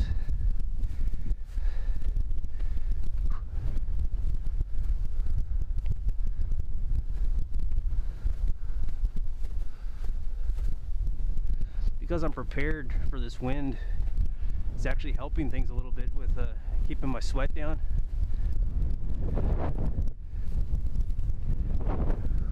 The sun's keeping me warm and the wind's working to dry the sweat through the merino wool, which does not break wind at all, which means it's very, very breathable. So it wicks away the sweat from my body. It disperses throughout the garment, and the wind helps evaporate it. The convection of the air helps evaporate it. Still a little sweatier in the back, chest, and armpits than I'd like to be, which is usually the case. The feet are doing very, very well. That hot spot isn't getting worse. It's actually seemed to have toned down a little bit. So that's always a nice thing, for a hot spot to get better while you're hiking.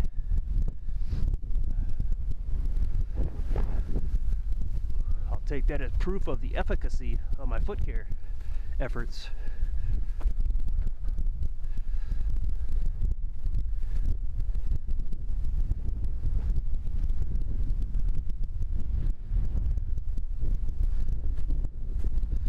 Now, this wind is almost enough to blow my phone out of my hand. I do have a light small phone, but yeah, still. So this will take you around to that trail I said would be a good hiking opportunity if you were at Baby Lake. So we'll continue this way.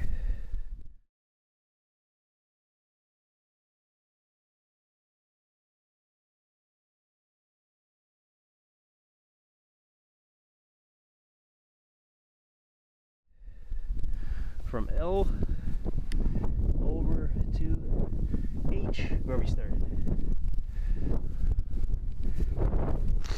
I didn't forget, we're gonna take a look at those vault toilets over by Hill. Make sure that they're not too bad. Not too bad at all. Hopefully for the first vault toilet we'll get a not too bad. And for the second one we'll get a even better.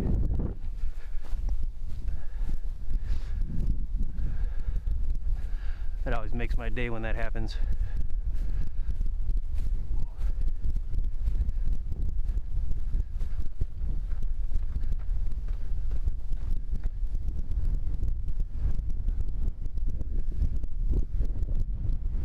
Wow.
There's times now where I'm thinking the wind is probably like 25 miles per hour, if I were to guess.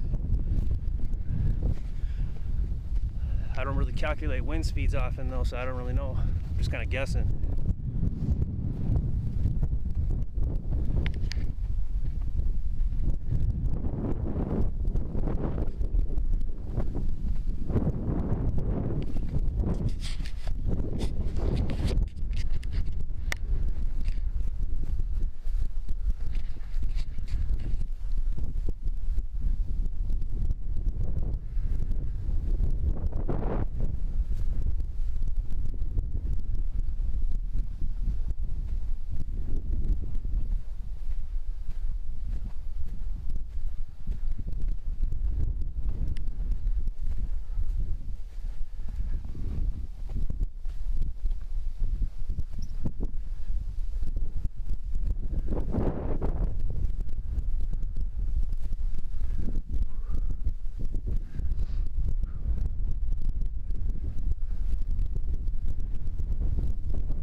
Alright, so that's the parking area over here.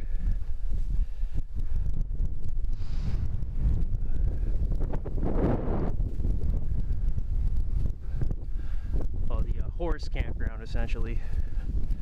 So you gotta kind of get to take a look at the horse campground here too.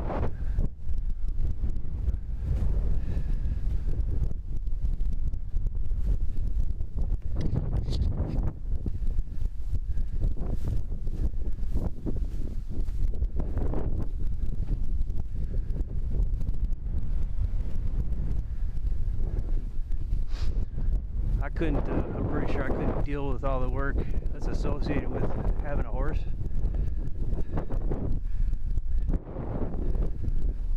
I would assume that there's a reasonable amount of work that goes along with maintaining a horse and treating it properly. So bringing a horse camping, this is, I've got to tip my hat to anyone who takes it to that level. Good job.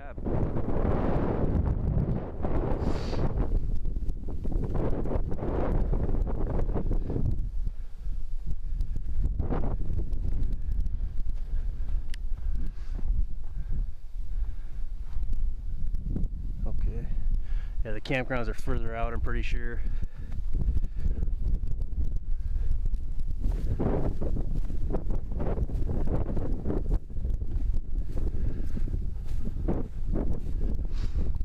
Not gonna scout the campgrounds, the lower campground or the Oak Ridge campground today anyways. But if they're not blocked off, we will travel through them to get to the Oak backpack site camping area.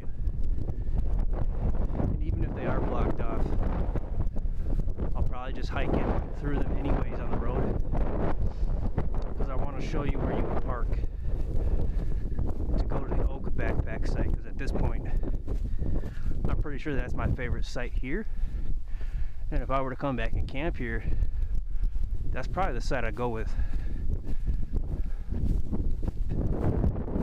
Although the hill is a relatively convenient, practical option as well, based on my criteria.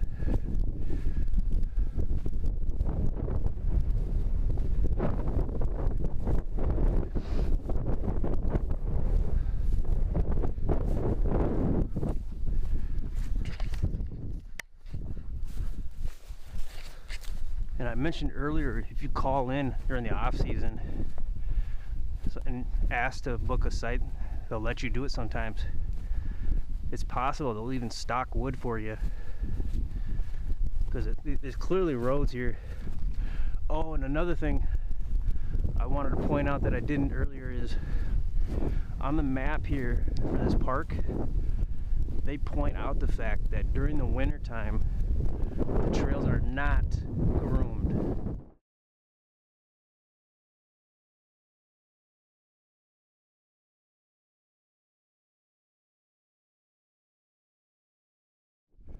Which means you don't need a special privileged bourgeois pass to go on the trails.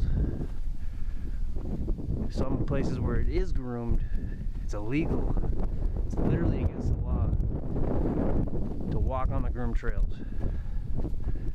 They make people pay for a special pass so they can ski on it. And me personally, I'm not a big fan of that. So I was very, very happy to see that at this state park they get it. They don't bogart for a certain bourgeois privilege class. The hiking trails, they keep it open for everybody. You can still ski on it. You don't need a special little groom path to ski. You can still cross country ski on these trails. That is so cool, man.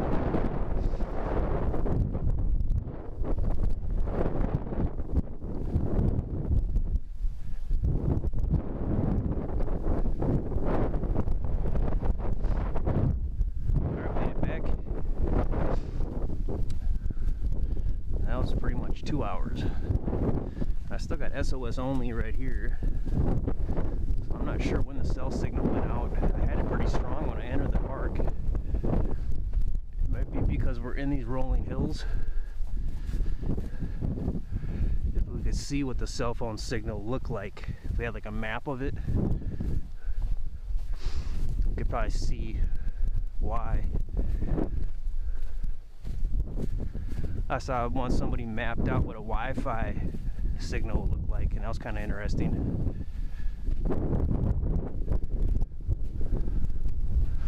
Alright, so we're back to the hill, and we're going to check out these vault toilets. Then we're going to pop in the vehicle, try to check out Oak, and then we're going to put a bow on it.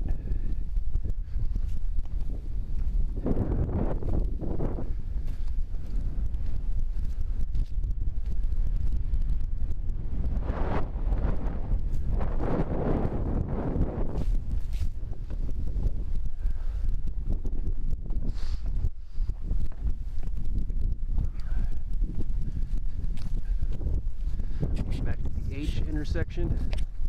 Whew.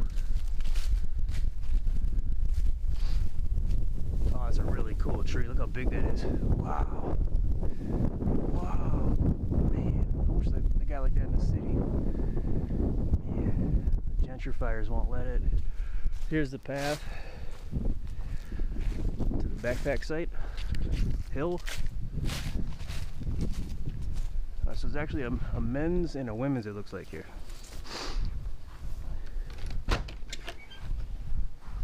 Oh, you actually got to step up. Wow. So be careful when you're exiting. Be careful when you're exiting, guys. Got a urinal, I love that. Extra toilet paper up there. Got a bird hunkering down. Not bad. Not bad at all.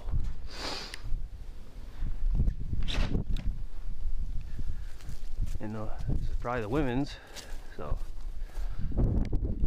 Oh, it doesn't say. Oh, that's sexist. Alright, so let's take a look. There's no baby changing station, so that's okay. We still got the step here. Yeah. Someone was lazy. They didn't want to put the in there. That's lazy. Not bad at all. Kind of weird how one says men and one says nothing. They must have built these in the 90s or something. Okay. Alright, so we're heading back to the vehicle. We're going to try to travel through the campgrounds, and we're going to try to check out the Oak backpack site.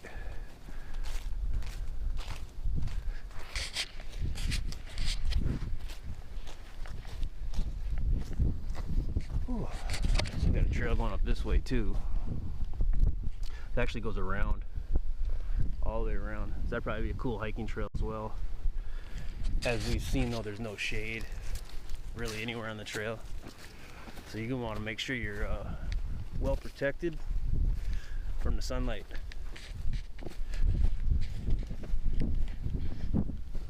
Make sure you got water on you too if you can.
Snowmobile, you can hike, and you can horse.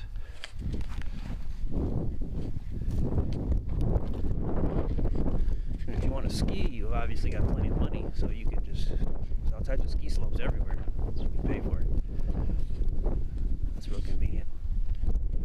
Alright,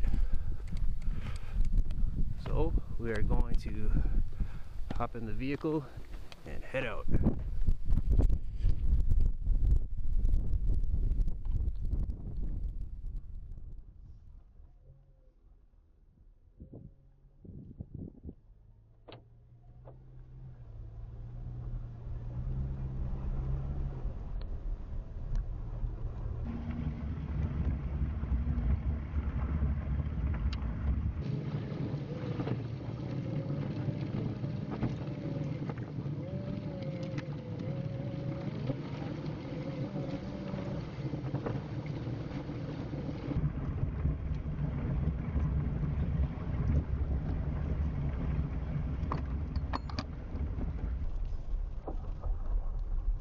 Let's take a quick peek at the group camper real quick.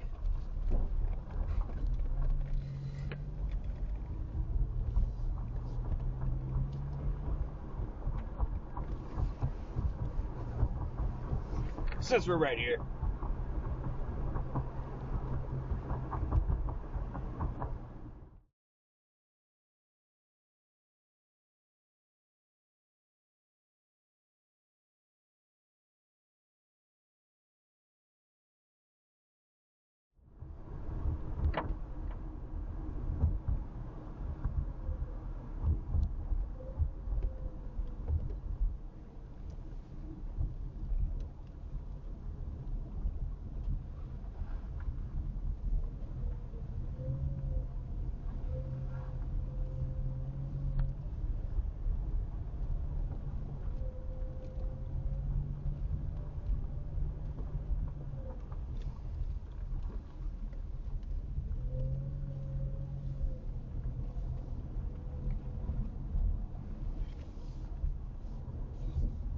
Seems more like a picnic area, really.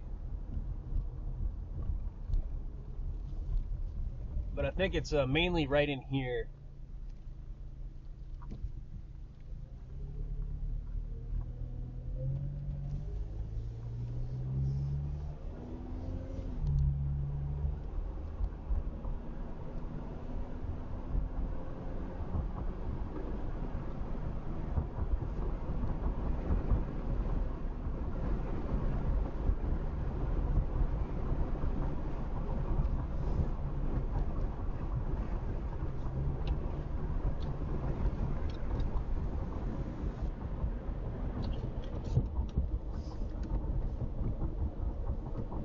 Okay, so now we're heading back towards the entrance,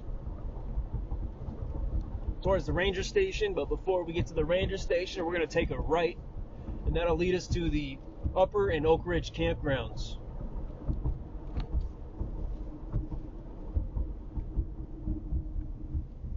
Just not sure which right it is. It's here. I gotta check. Nope, that's to the camper cabins and picnic area and swimming beach. So it's this next right here.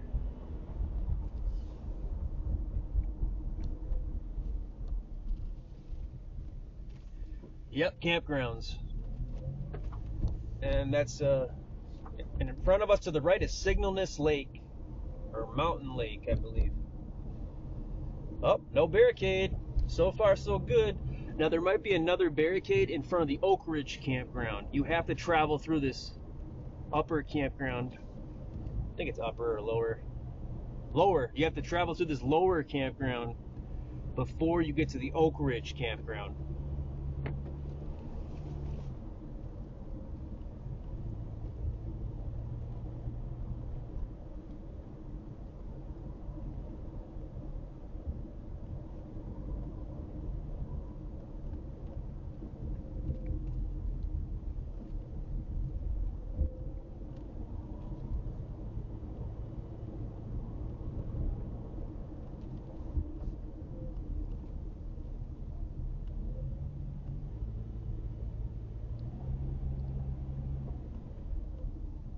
All right. Here's the lower campground.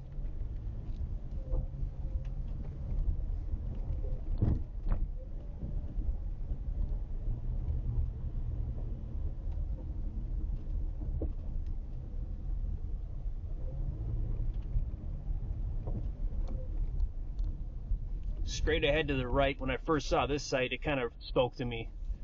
But it's just really close quarters here, and you're right by the road. So I shied away from it.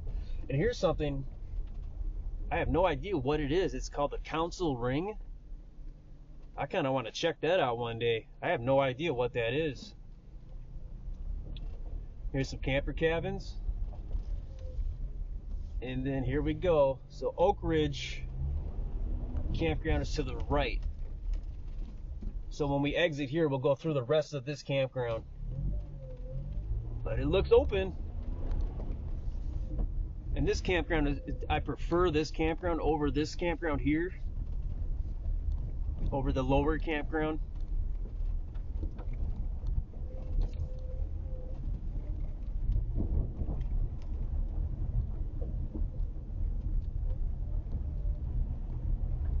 And on our way out, I'll show you the place that I camped at. Would it be on our right side on the way out?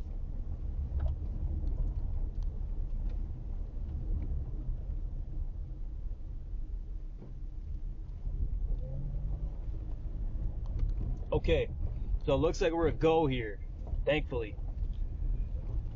So right at the tip of this loop, of this campground, this Oak Ridge campground, there's gonna be a parking spot. You might be able to park right here too.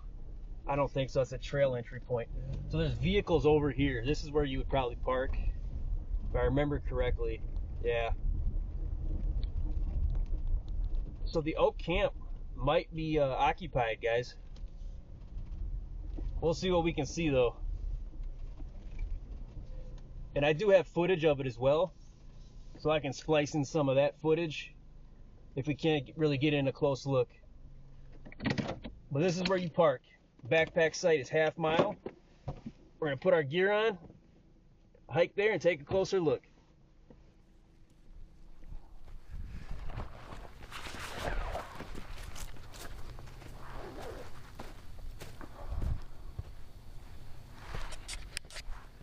All right, here we are. Oak Ridge Campground, right here. This is near D. D's a little over there though for hiking. So now we're gonna head from here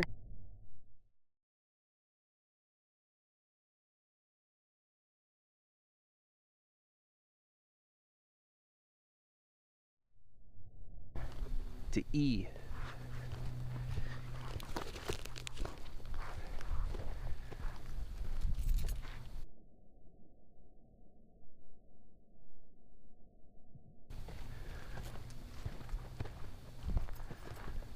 And this is also the hiking club trail as well. And if you come to this state park, I would recommend this trail for hiking. That might be why it's the hiking club trail. But I did do a video hike on this trail. It's a pretty good one. It's really, really beautiful day. I was rucking though, at a 65-pound rucksack, so the stability of the cam isn't optimal.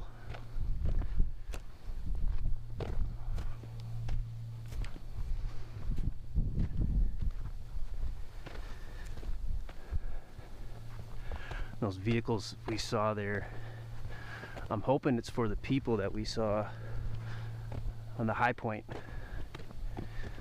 We're on that trail down there, but it's possibly they are occupying the Oak campsite, which again would still be okay because I can splice in some of that footage from my hike that shows you that campsite. And either way, I got to show you where you'd park to go here, and we're showing the hike in, and we'll do the hike back as well. There's that beautiful view of the rolling hills.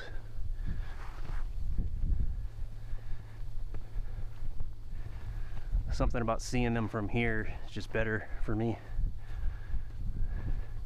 It feels good to be back here. Wow.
Now this trail does break off, so you have two options or routes to get to this Oak campsite. But we're going to stick to the right, which would probably be the more common route.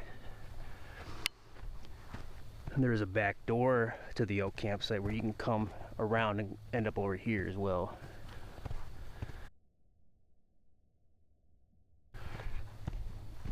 And there's a trail that passes through there, unfortunately. So you may have a little bit of traffic, but you're not like directly on the trail. Like we saw at Baby Lake, there is a courtesy distance. It's a little closer than I would like as far as being on a backpack site, but it is reasonable.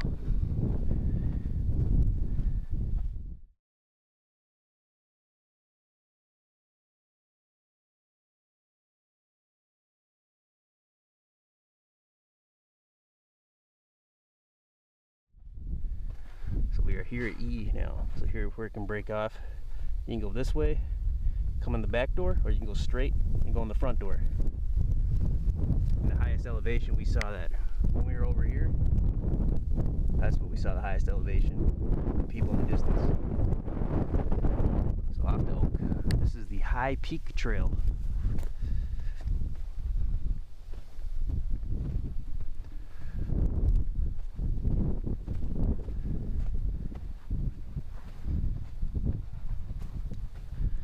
I have a time goal to finish this within 2 hours, and I think I pushed that out a little too far.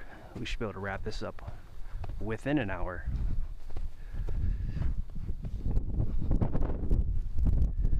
My plan is to look at the site and then leave through the back door and come around and meet up this way so you see both sides. But if this site is inhabited, I will extend my gracious nature and veer away from it. Although I might, very creepily, find a way to meander around the main trail and hit that back door. So we can lurk around the site, see it from the trail.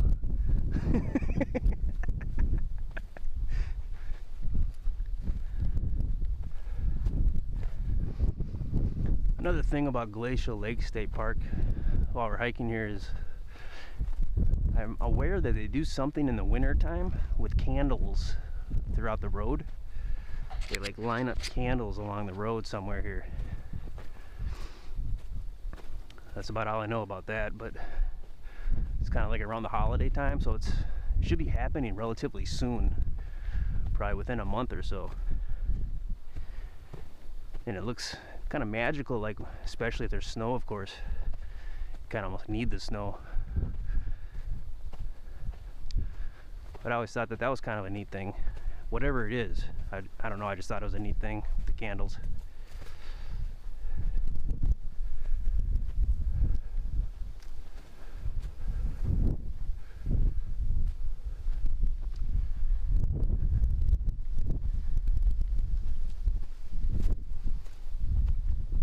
I feel like we should be going that way, and it looks like there's a trail there, but I might just be misremembering. And this does remind me a lot of the prairie pools at Camden State Park. I'm going to revisit that mention. So if you get a chance, it's very similar to this scenery, the Prairie Pools Trail at Camden State Park. And I do have a hike at that park that shows it. And I hiked the other areas of the park later after that as well. It's a very blustery day though, and it was before I developed a pop filter technique for my body cam. So it's pretty, a little distorty with the wind. That's awesome little careens or rock piles.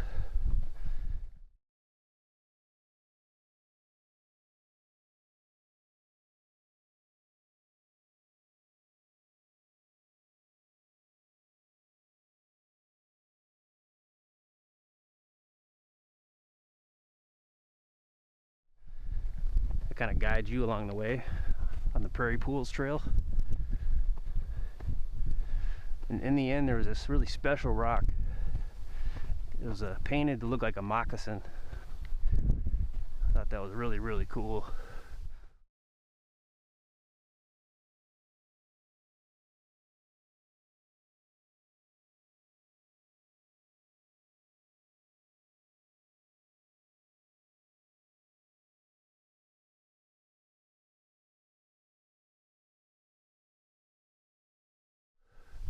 Hopefully that stays there and no one touches it. It's really cool.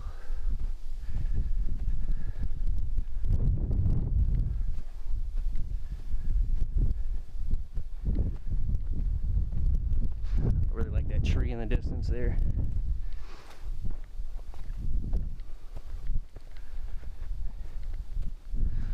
We got a bit of an incline right here.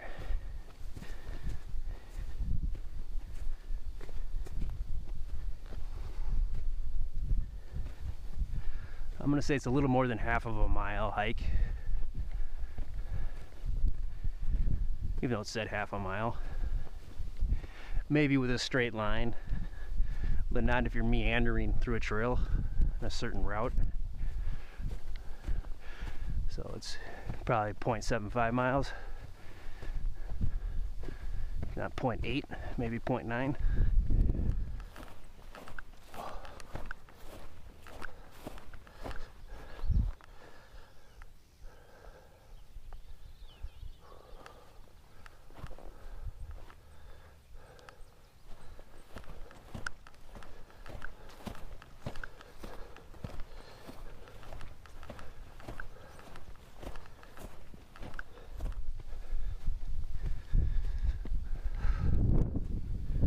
This trail in memory seemed like a bigger deal for me only because I was wearing a 65-pound rucksack. Try to condition myself. So without that, I could just kind of leisurely glide through here.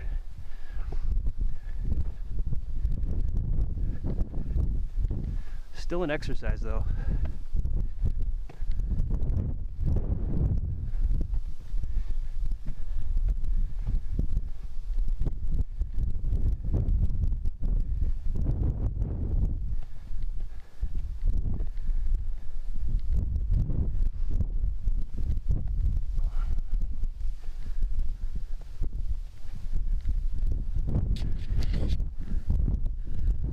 Getting a little closer to it.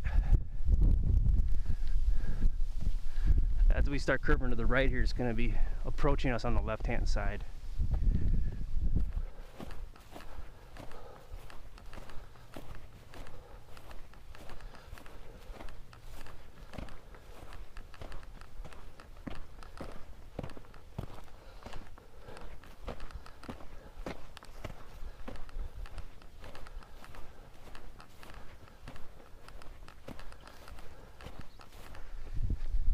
So far we're at about 4.5 miles as far as hiking goes at this state park today.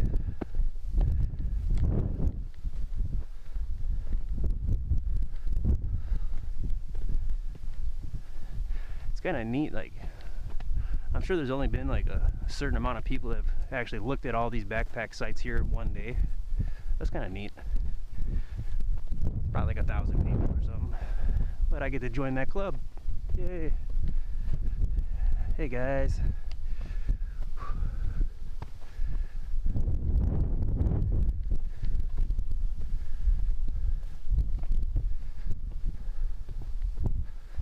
And without trying this, I would have felt a little lazy, not giving it an effort.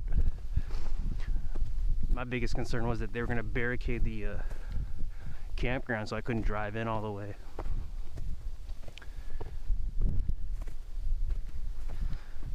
I'm not sure if this body of water has a name, but you see this body of water from the campsite. It's kind of like your main view. That and then looking up towards the sun on this side. They got a really nice latrine there that's still in the same condition, which it probably is.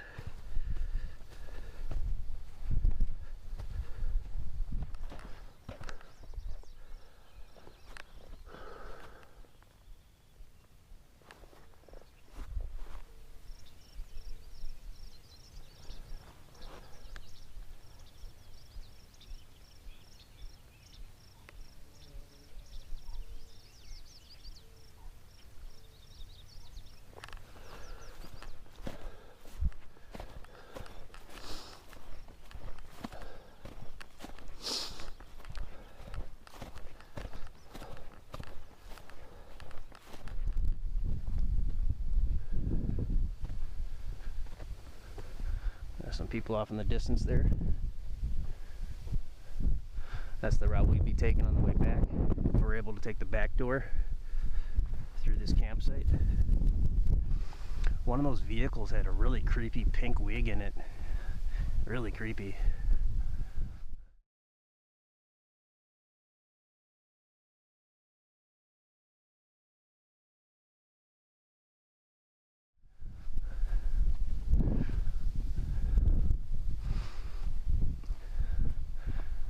like, I don't know if I'm saying this right, but something like an Asian girl would wear, like an Asian pop star would wear, like a pink wig with low cut hair.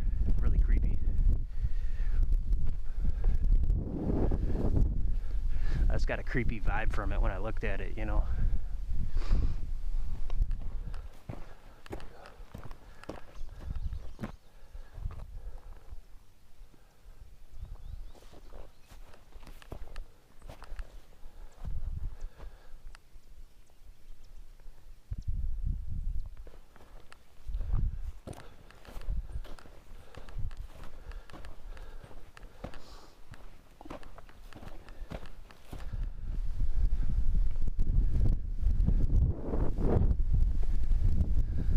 Backpack site. It's going to be somewhere in this woods here.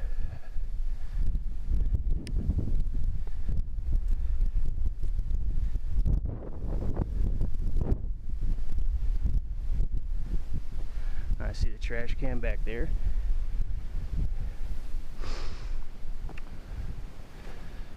So right now I don't see any evidence of occupation, but it's right in there.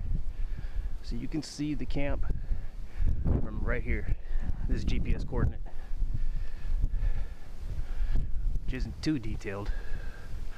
Only so many digits in it, but so we might have a go here, guys. When I say guys, I mean men and women equally. So don't get butthurt. If you're getting butthurt over that, don't. There's this other guy that I watch called Kirk Giordano Plastering, and he always says guys, guys, guys. He just always says guys. It's so funny, so I kind of say that to commemorate him. Guys. People broke his balls for saying that too, and not including women. It's pretty funny and sad at the same time, and lame. Okay, here we are.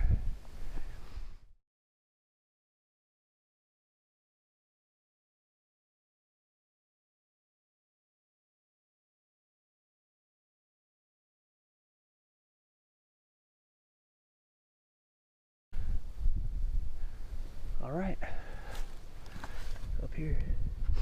Continue this way to see a really awesome view, the highest point in the park. Again, that's in my hike video, Glacial Lakes State Park in 2024. This is the Oak Backpack Site. In my opinion, probably the best backpack site at Glacial Lakes State Park in Starbuck, Minnesota.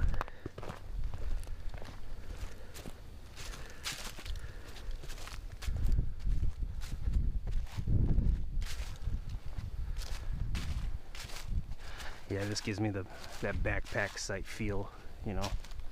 Really like it. You got a trail up here, and you got another trail back here. I'll show you that when we exit. And it goes that way. That's the back door I was telling you about. This is the front door. Here we are. It smells really good here too. Some kind of like a nature-y smell, whatever that is. It's really good. Really good.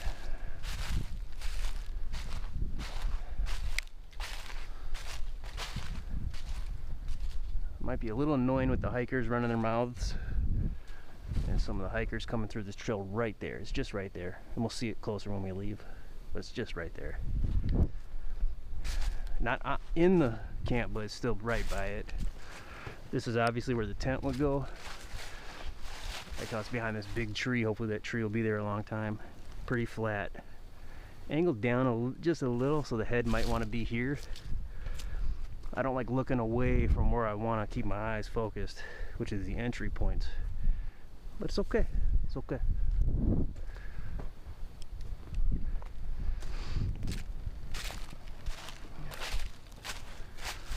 Some leaning wood over here, so you might hear some creaky sounds if that's still here. I don't see any widowmakers as of this date and time. Yep, so I might camp here one day. It's possible. I don't see any wood though, like we saw at Baby Lake. Maybe it's on the other side of here. And they might let you forage. Looks like there's some opportunity here with deadwood.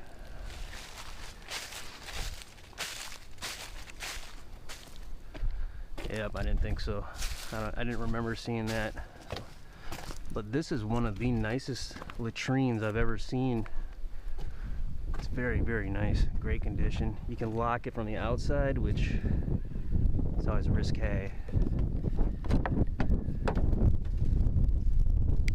Not too bad. Not too bad at all.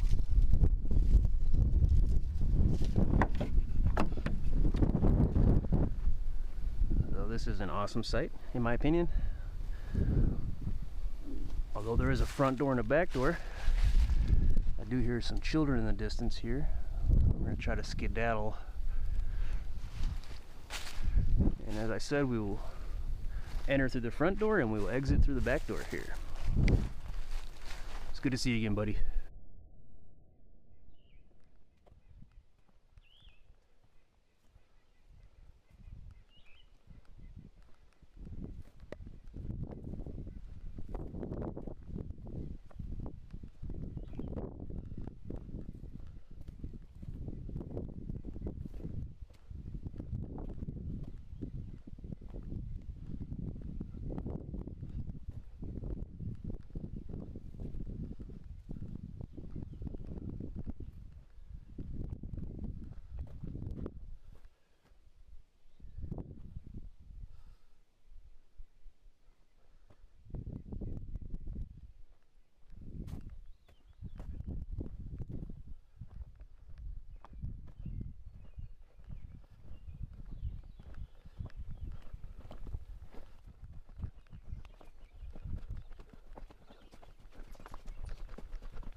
Nice latrine.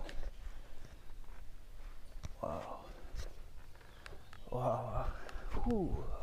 That is plush. That is plush.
There's no firewood here.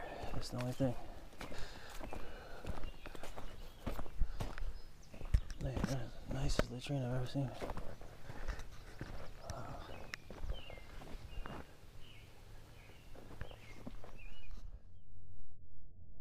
I might see you again in the future. One day. We'll see.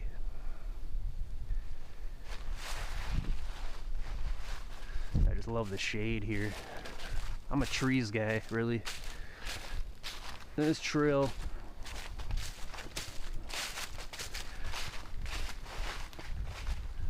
a little arduous, but that trail that we were on, there's a point up there where an intersection where you can come in this way. So people may be tempted to go this way on their way back from seeing the high elevation, to go around this body of water on the way back. And if you are hiking this trail, I would recommend you do take that route and you go through here. This is how close the trail is to the site here.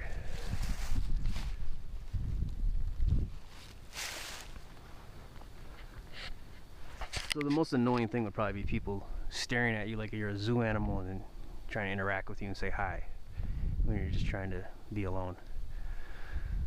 So that's not too bad for worst case, huh? Alright. Okay, so on the way back I'll show you this awesome trail.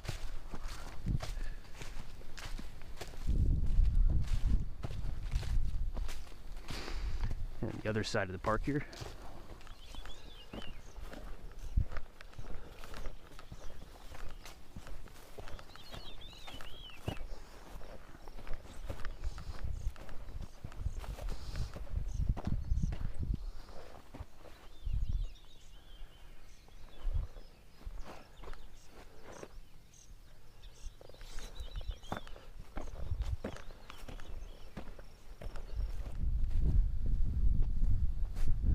This says it's a 0.8 mile trail.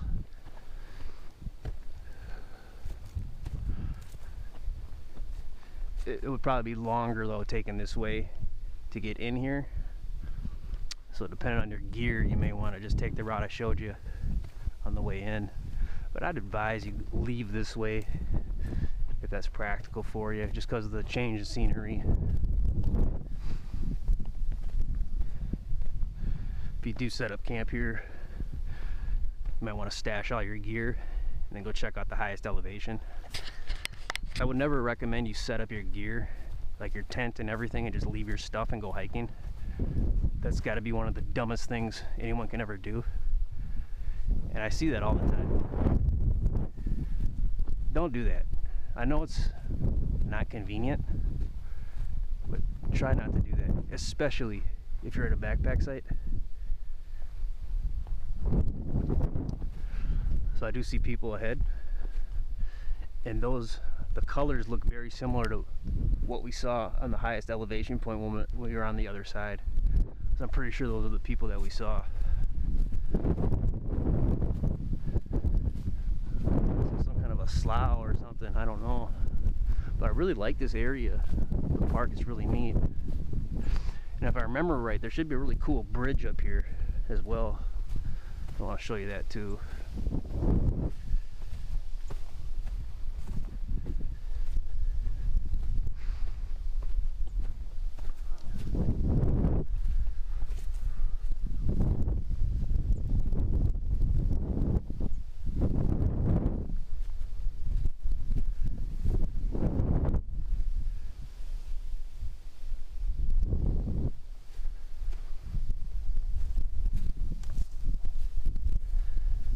Yep, we're gonna make up all of our time on this last part here. The only reason I really overestimated the time for this last part for the oak site was because of the barricading possibility for the campground. That would have really irritated me.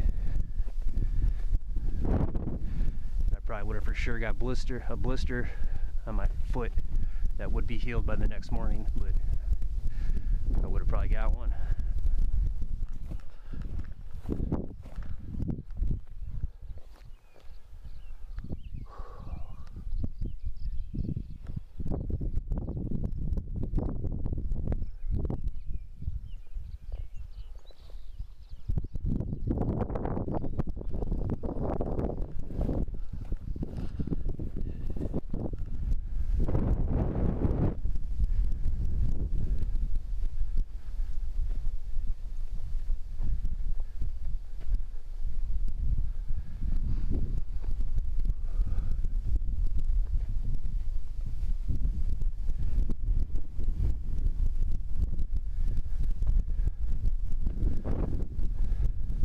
If I get real close to those people, I'm going to keep my beak shut, just as a courtesy.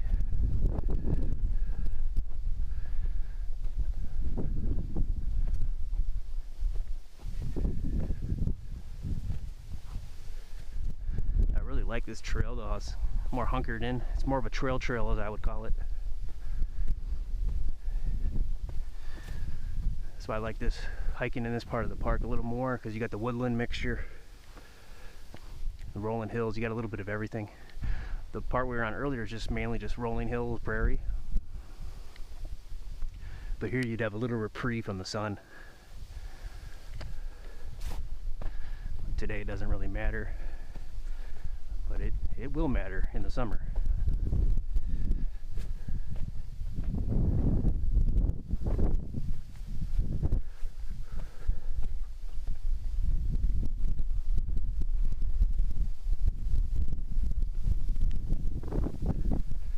I'm just going to take my time on the way back, so if this helped, let me know. I really would appreciate it.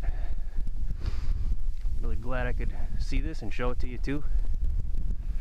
Thanks for taking a look. Take care. Stick around now if you want to see some more scenery.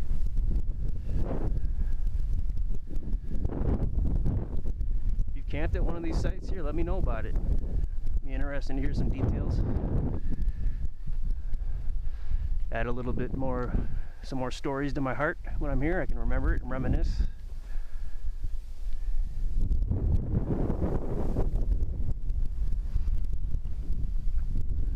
It's a really cool tree right here at this part.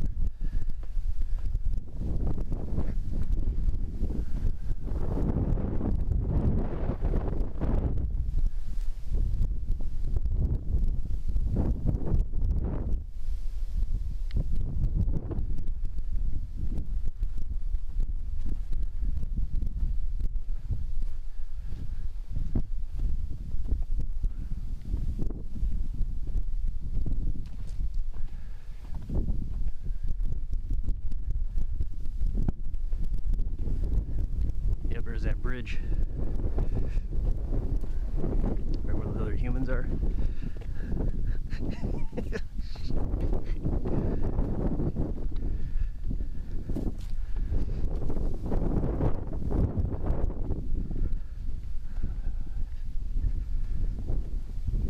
When I was hiking here last time, I seen a deer down on the other side. I'll show you where I was when we see it.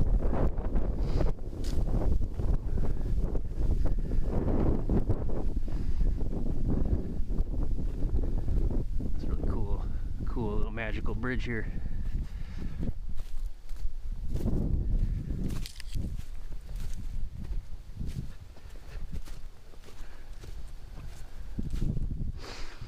It's getting boggy in here. Yeah, probably what the bridge is all about. I might need one over on that other side where it got boggy on us. Yeah, look at that. That's what was happening over there.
I think I saw you guys at the Outlook earlier. Maybe, yeah. I was way on the other side walking. Did you see me come across? Oh, yeah.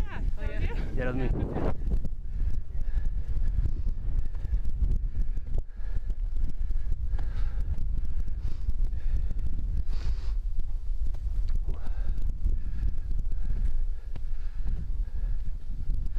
Yeah, that was them. That's pretty cool.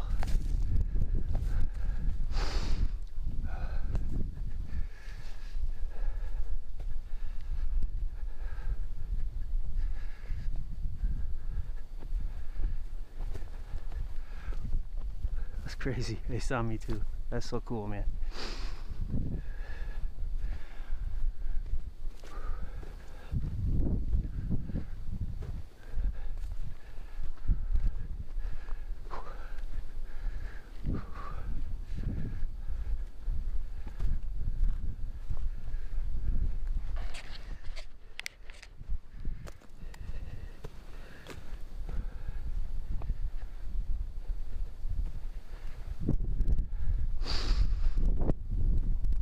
Yeah, so this state park, the upper campground and the Oak Ridge campground are pretty crammed quarters, but it's an awesome state park. So you might be able to work around that in different ways. It's like some decent camper cabins here,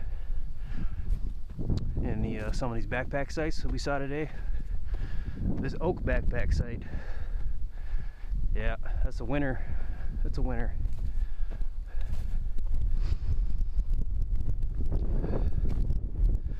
The baby and the kettle, I don't know, one day I might do it as a challenge, you know, we'll see. And the hill one, I might do that. If I do the oak one first and then I want to come back here, I might do the hill one. I can see that. It's a really easy one because it's so close to the parking.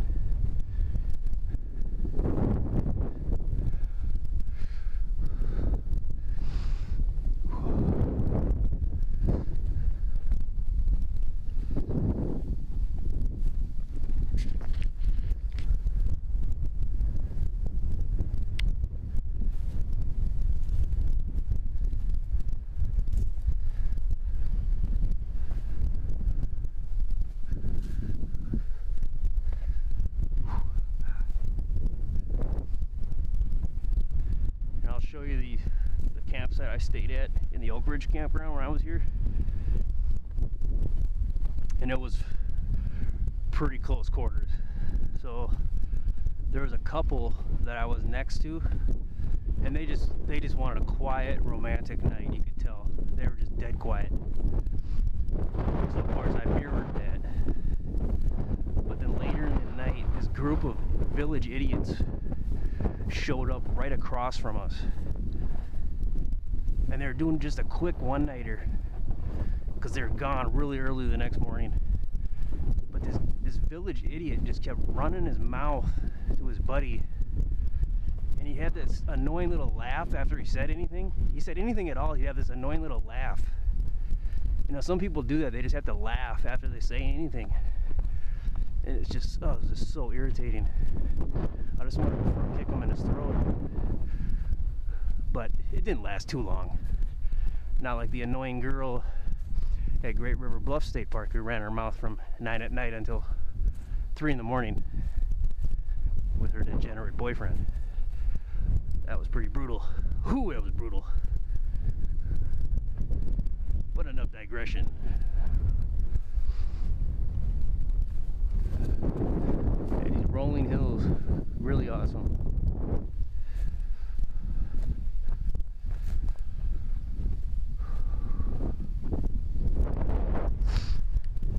I think I mentioned a lot earlier, Glacial Lakes State Park is about an hour away from Lac-Qui-Parle State Park, which is a lot different in a lot of ways. But that's a beautiful place. And this has like a lot of curves and nooks and crannies where Lac-Qui-Parle, it has some of that, but it's mainly just like a big open picture of beauty. And we're also somewhat close to Big Stone Lake State Park, somewhat near Beardsley, but it is in Ortonville, Minnesota, if I remember correctly. We are also close to Upper Sioux Agency State Park, which no longer exists, but oh well. Oh well. Umore Park, that'd be a nice area for a little park, but the dunce governor is signing that over to data center, so there'll just be black cubes everywhere, unfortunately. Oh well. But yeah, so we're also near Monson Lake State Park and Sibley State Park, which are pretty close to each other.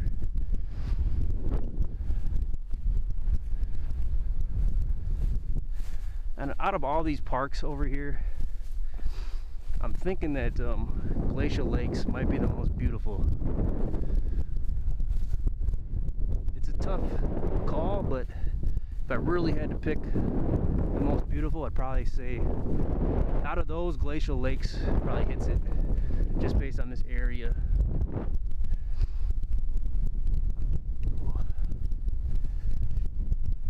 Whew.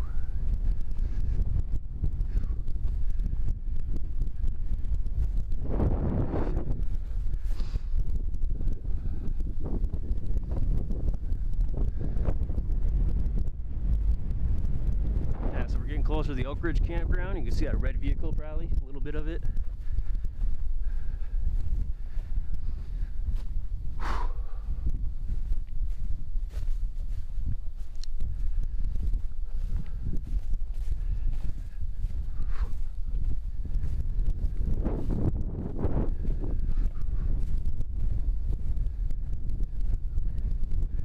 This is that area where I saw that deer when I was doing that hike in 2024. Right in here. I should have some footage of it. It was right when I turned. Let's see if I can hone in on it.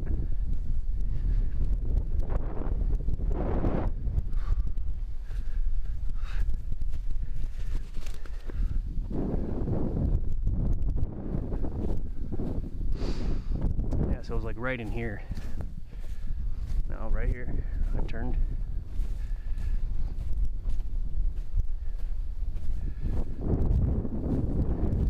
Yeah, right in here.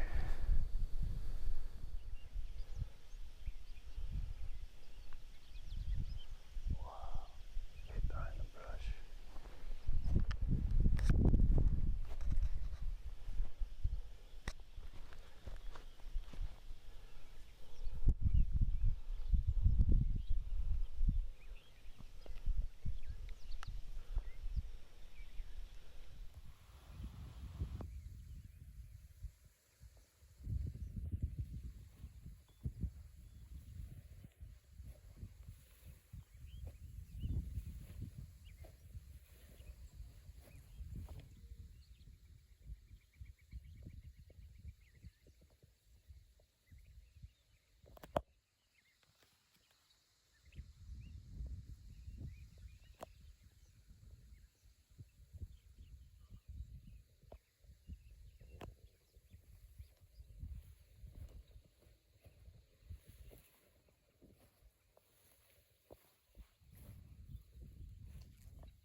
So here we're meeting back up at the intersection.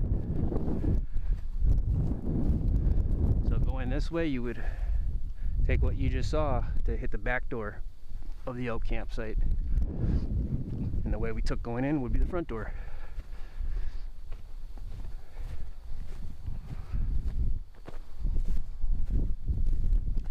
I kind of wish I saw wood there stocked and ready to go, but I didn't even see a shelf for it. And I didn't notice one on the hill campsite either, but I did notice a shelf for it at Kettle Lake, but no wood, and a fully stocked shelf at Baby Lake.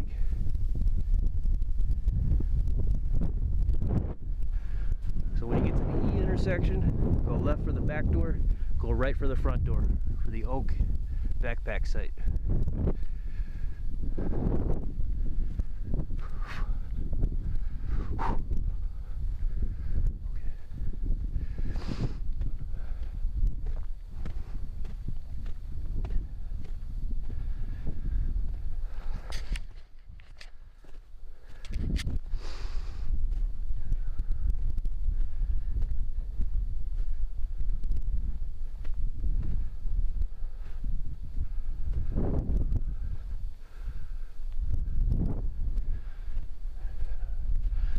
feel like I've been all over the park now.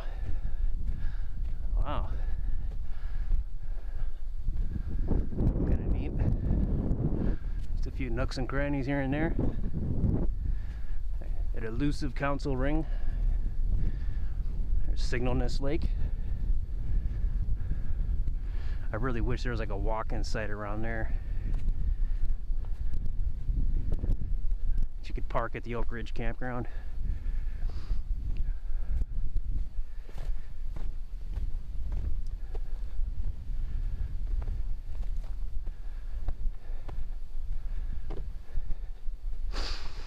Alright, so we're back at the parking area, the Oak Ridge Campground.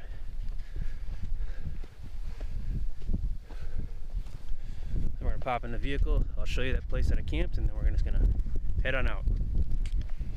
Jay, thanks for taking a look. I hope this helped. Hope you're able to prepare better now.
Yeah, so I think it was right here, right at number 38. This is where I camped. Yep. Wasn't too bad. It's cramped quarters though, but it wasn't too bad. It's right by the road too, so.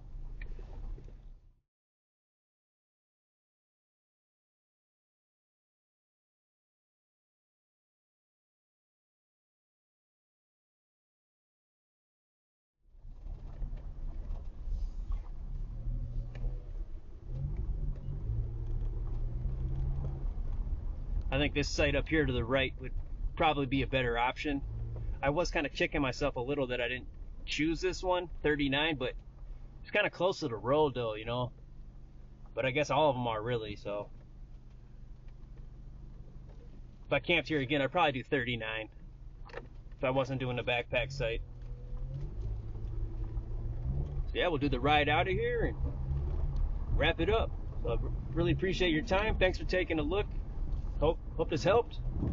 If it did, let me know. Take care.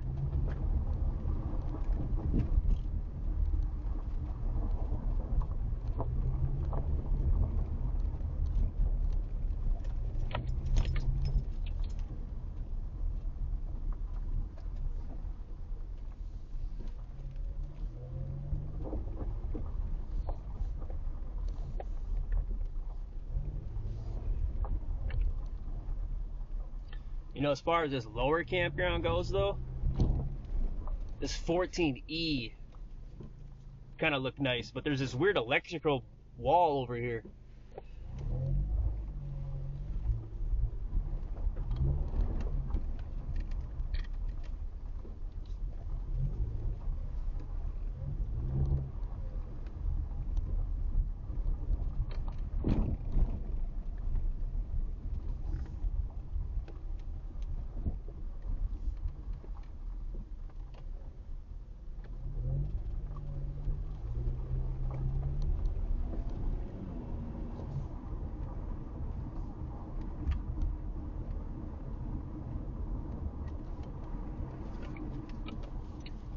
signal on this lake to our left.